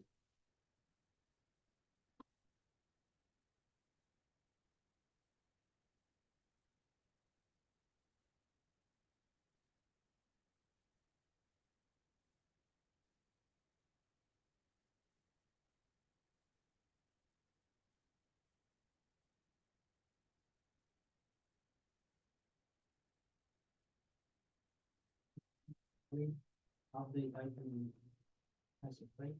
Yeah, it should be created in the library class. Library class. Just create it, and then we will do the implementation part together.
All right, so here we created in the library class, right here we create public void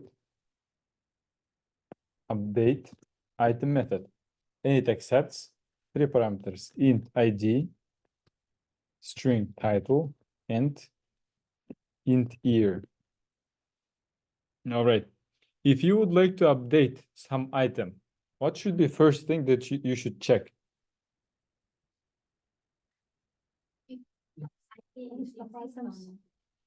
If we have this library item, if we have some library item with that ID, because I could pass here some random ID like this, and then title update it to this, and then year to this. I could do this. So first we need to check if this ID is there. If we have some item with this ID. So how do we check it? No, we cannot use just contains. So where do we have this all library items? In library class, inside the items. So we cannot write here contains, because contains will check objects, but it will not check the inner properties such as ID. So we cannot pass here ID. So how can we check if we have some item with the given ID?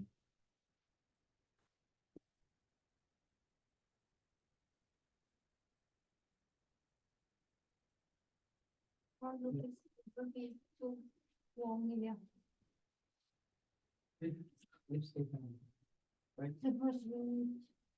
We need if statement, yeah, but this is not the only thing we need to create here.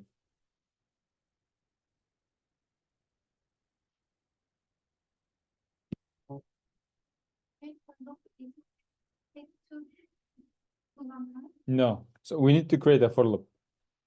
We need to create a for loop, and then we could make it this for loop.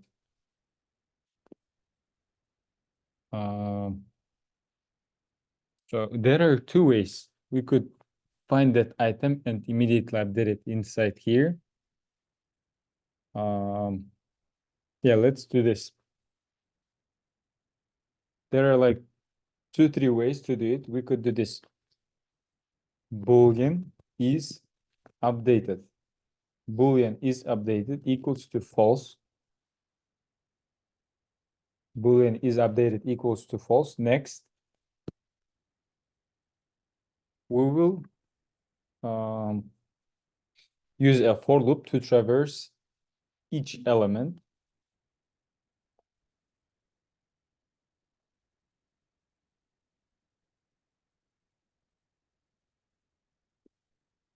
All right, and then how do we check if some item has the same as the given ID? If some item has this ID.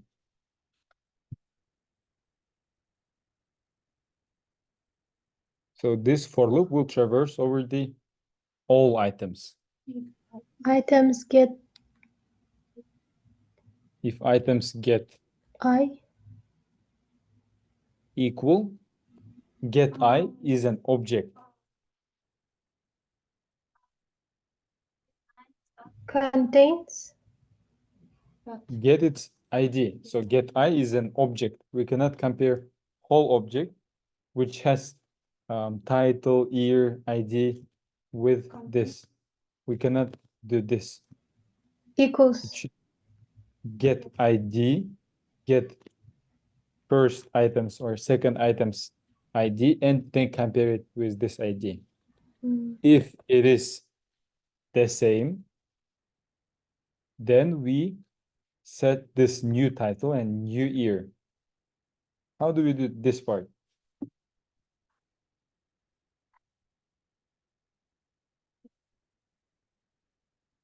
No. So what this if is true, what does it mean? Replace it with the new. It means we found that item, yeah, and we are ready to update it. So we need to update that specific item.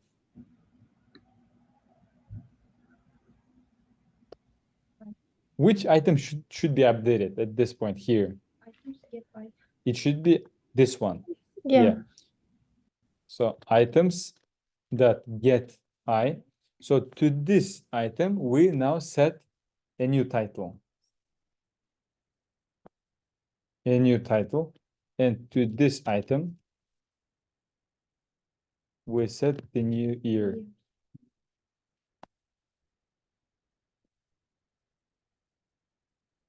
All right, and then we can do this. We can remove actually this is updated, and inside this if we found that item, do we need to check other items? Because all items have unique ID. If we updated item, we don't need to check next following. We can break.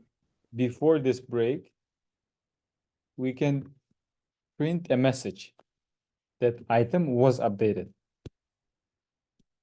Item with ID, with the given ID, is updated.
All right, so let's go back to this library management class, and then let's run this. All right. What do you think? Did we update an item with ID 3243 to title Harry Potter and then year 2015? Do you think we updated? No. No, update wasn't done. If we do this, so probably it will be update. But if it's this way, ID doesn't exist, then there is no update. But I would like to see here this message that update was not done. It was failed. We need to put it in the method. If we do here else, then while it's traversing the array, before reaching the specific object, if we are looking for this object, 3, it will first check the first object with ID 1 and then 2. And for both of them, it will display this ID doesn't exist, or this ID is like it's failing. I'll show you. If we do here else, fail to find. If we run it, so let me run this. Item with ID is updated. So here it displays as failed to find 2 times. So that's why it should not be inside the for loop. Outside then. So, but outside the loop, we cannot write just else.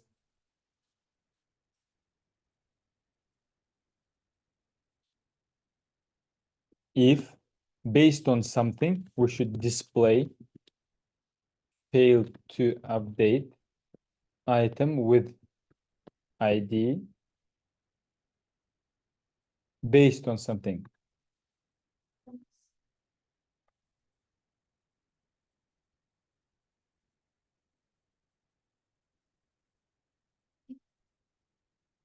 So here inside the method, we can create Boolean is found. And then if we ever enter this if, then it means we found. If we ever enter this if, and then I can use it here. If is found will stay false, then it means we never found it. Failed to update item with ID 3. Item with ID 3 is updated. Okay. So here it should be true. Okay, it should be actually not true. So item with ID 3 is updated. If I pass here this ID, failed to update item with ID 354. So here we created extra variable and we used it right here. Based on that variable, we display this. If it's false, means ID was not found, if it's false. And not false is true. So when is found is false, we make it true by using not, and then it displays failed to update.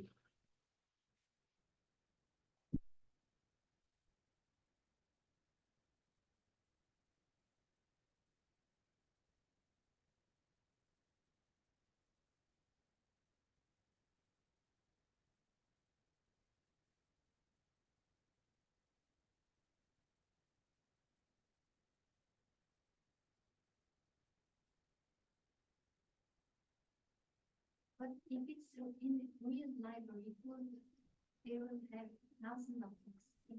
It will reverse each and every item.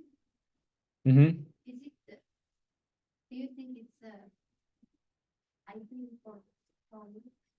No, it's not ideal. If you create something ideal, it will be long and it will be confusing for other students. That's why we create, like, keep everything simple.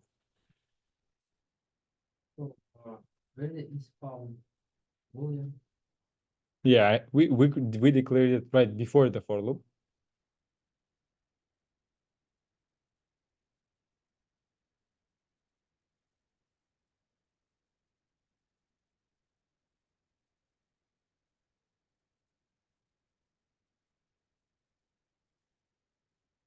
All right. So now here, if we call it, it displays failed to update. If it's this, if it's right ID, it displays item with ID 5 is updated.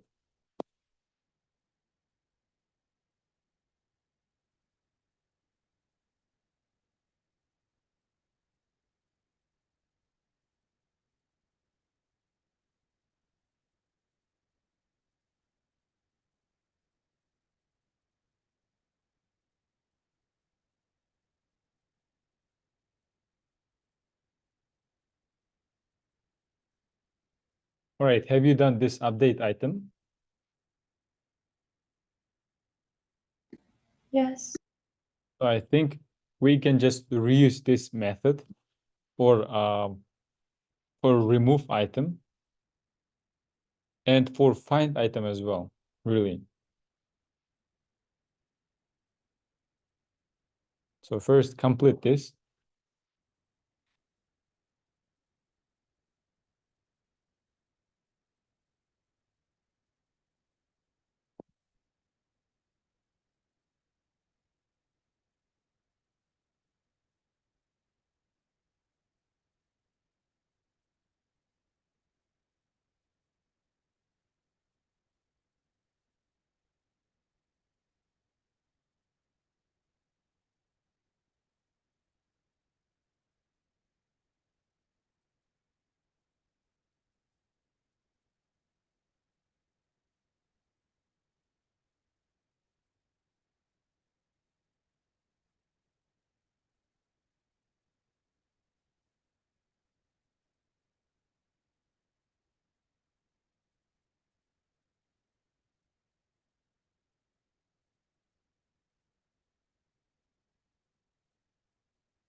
All right, have you done, guys?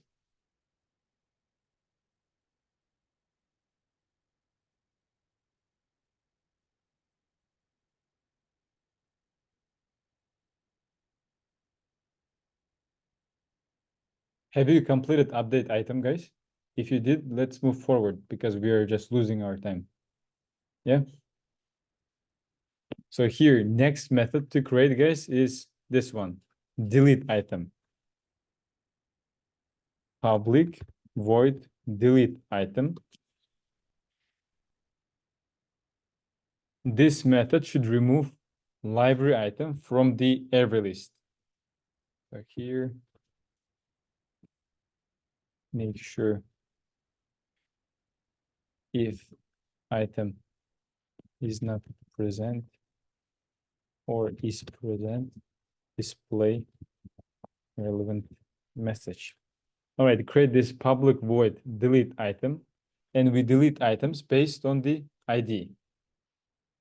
This method should remove library item from the array list.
All right, so here,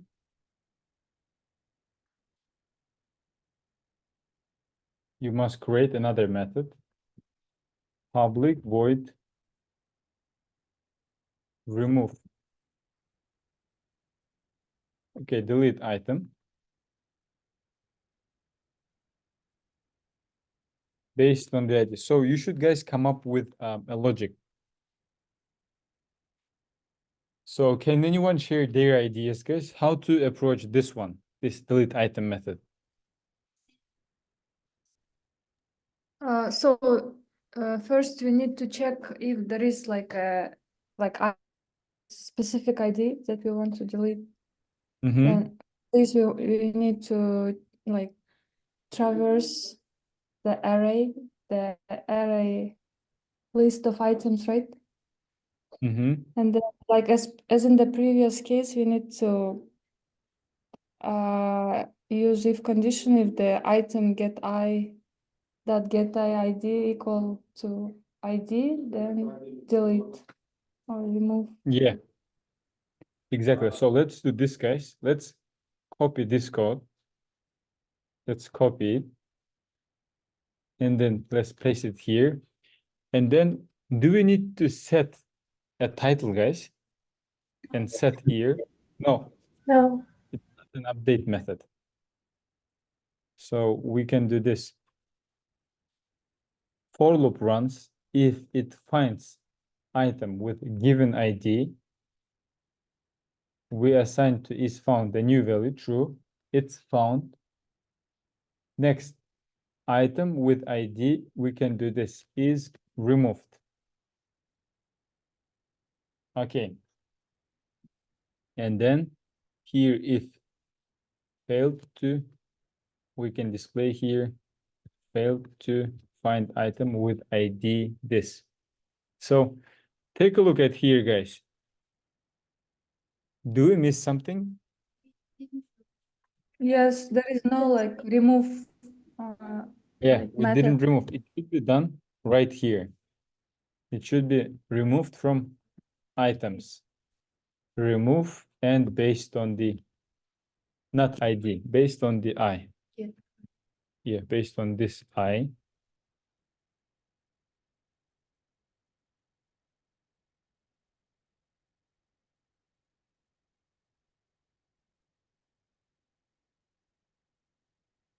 All right, and let's call this method here library dot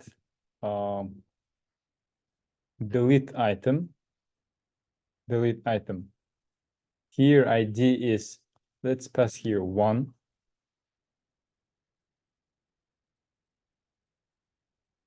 Item with ID 1 is removed. If we do here 9, failed to find item with ID 9.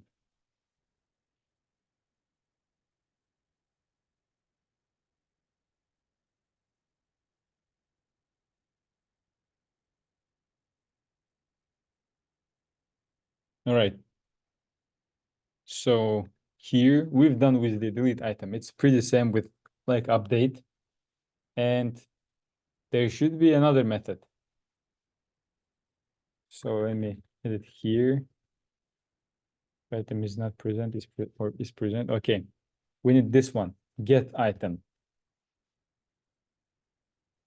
Public void get item. This method should print library item if found from the array list. So this one, make sure if item is not present or is present, display relevant message. Okay. Here it's we could name it like display or find item.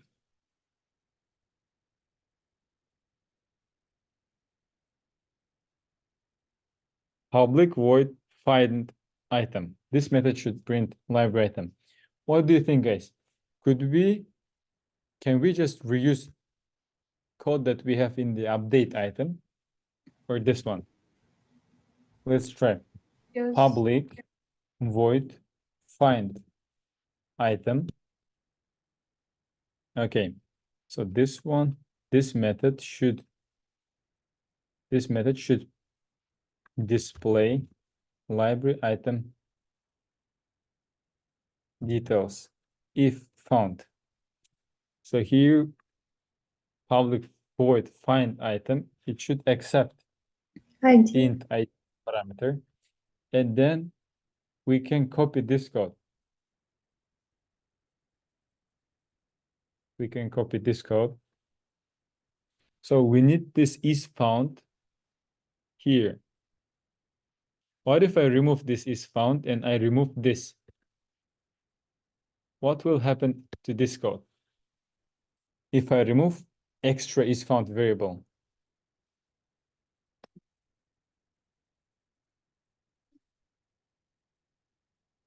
There is no ID. You won't have any- Won't be find ID? So if there is no item with that given ID, it won't display as a relevant message, like ID was not found. It will display a message only when item is removed. But when it's not found, there will be nothing displayed in that line. So that's why we need this is found here. And then if it ever enters this if condition, then it means we found that specific item. And then right after the for loop is completed, we check. If it's not found, we display this. But for find item, do we need to remove the item? No. We don't need to. We can, what should we do here? We should display the item details, yeah? Yeah. System.print line. It is items that get I. All right, let's call this method here library dot find item with ID 1. All right, and it displays this. It displays the address. So we cannot see here all properties of a book. What can we do at this moment? To string. We can add here to the library item here, a toString method. We can generate it easily, making a right click, generate, and then this toString.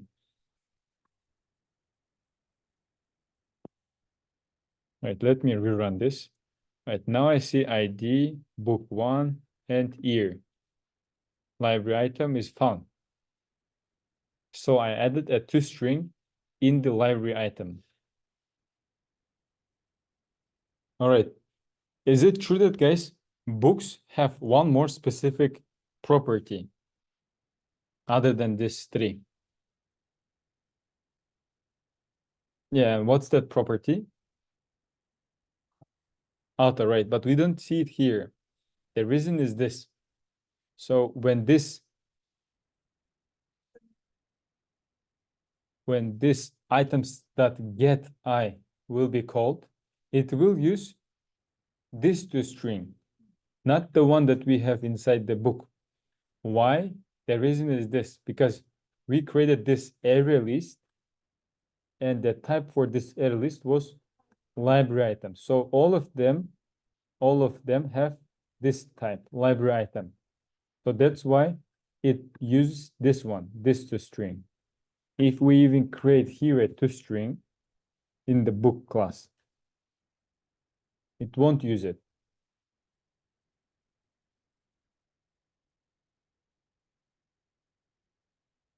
Okay.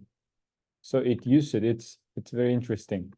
So, but it's not displaying the other ID, title, and year. So what we could do is we could write here return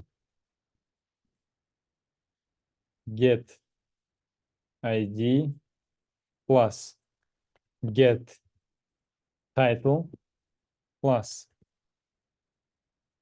get year plus get author. Okay. This, and this.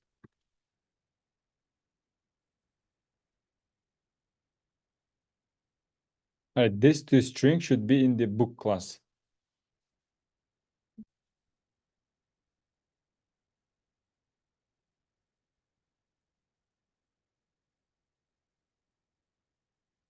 But make sure, guys, you create this for the book, and then one more should be created for the DVD. In fact, I can copy this toString. We can pass it here, and instead of get author, we can use here get director, but we don't have this get director. So it means we didn't create here getter method for director property. Get director.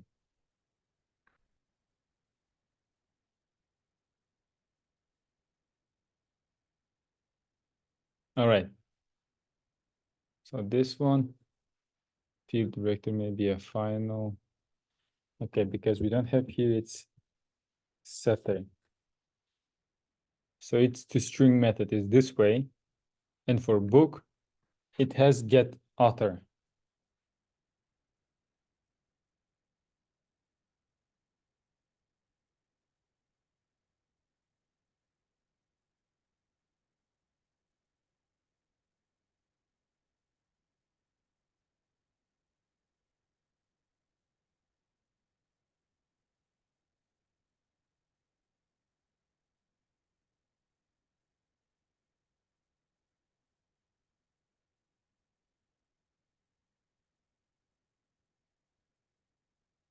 All right. What do you think? Can we make this project interactive?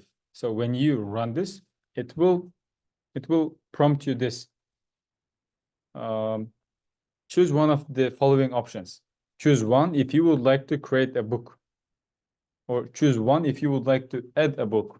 Choose 2 if you would like to add a library item.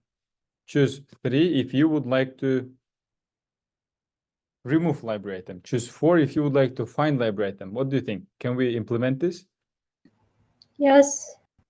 if we need to implement this, what else should we create in this main method?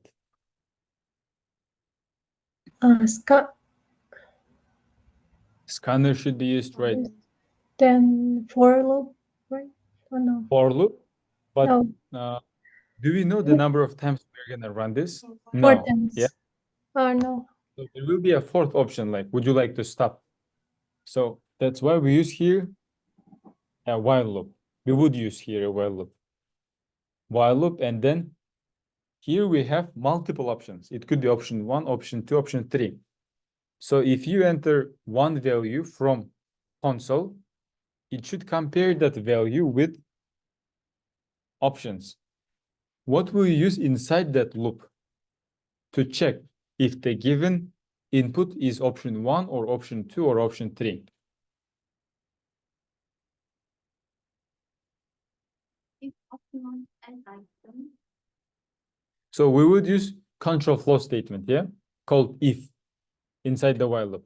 If user entered 1, then do something that's behind option 1, which is add book. If user entered 2, then do remove or add library item, which is DVD. But instead of if, you could use their switch cases. Switch cases. Switch cases are more readable. So you have one value, which is user input, and you could have multiple cases, case 1, case 2, case 3, case 4, and case 5. All right. And here, as a home assignment, you'll be given to make this project interactive. So like if I run this, it should display me menu options. 1, add a book. 2, add a DVD. 3, find library item. 4, remove library item. 5, update library item. 6, it could be stop. And then if I choose 1, like there will be choose. And then if I press 1, then it would display me this. Enter ID, then enter title, then enter year, then enter. What are the fourth thing that each book has? It's author, right? Add author, and here for ID, it could be 1. Title could be book 1. Year, when this book was published, 2018. For author, it could be any author. And then after this, it should display us the following. This one. Book 1 was added to the library. Book 1 was added to the library, and again, choose. If I choose 6, the program will be terminated. If I choose 2, then it will be pretty same thing, but here instead of enter author, it will be enter director. Director 1. So task is to make this program interactive. So you will be given similar thing, like this. You'll be using the link. It will be there on the website, on the GitHub. So you can just click this and open, like we had this project. And then you'll have instructions, detailed instructions, what you should do to make it interactive. This is the assignment. All right, guys, is there any questions? Uh, I just wanted to ask, like, if you have maybe like some online like books or something like the exercises, maybe use extra exercises, like you share or I could share exercises, but I will not recommend you to read books. Books will take a long time to get them done. So you will might maybe read them 2 months, 3 months. It's too long.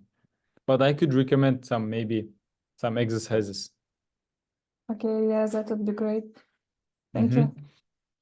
Yeah, by the next class. Exercise. Maybe, do you know websites, maybe?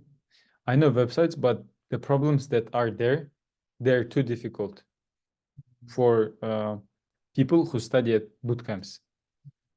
They're too difficult. So that's why they should be filtered. So I can give you like 10, 20 coding problems that you need to solve. Any alternatives for coding bad? There are, but those platforms have really difficult, very difficult. And solving them will take from you a lot of time that you should spend on the other things. There is a lead code, but there are very difficult problems that I cannot solve myself.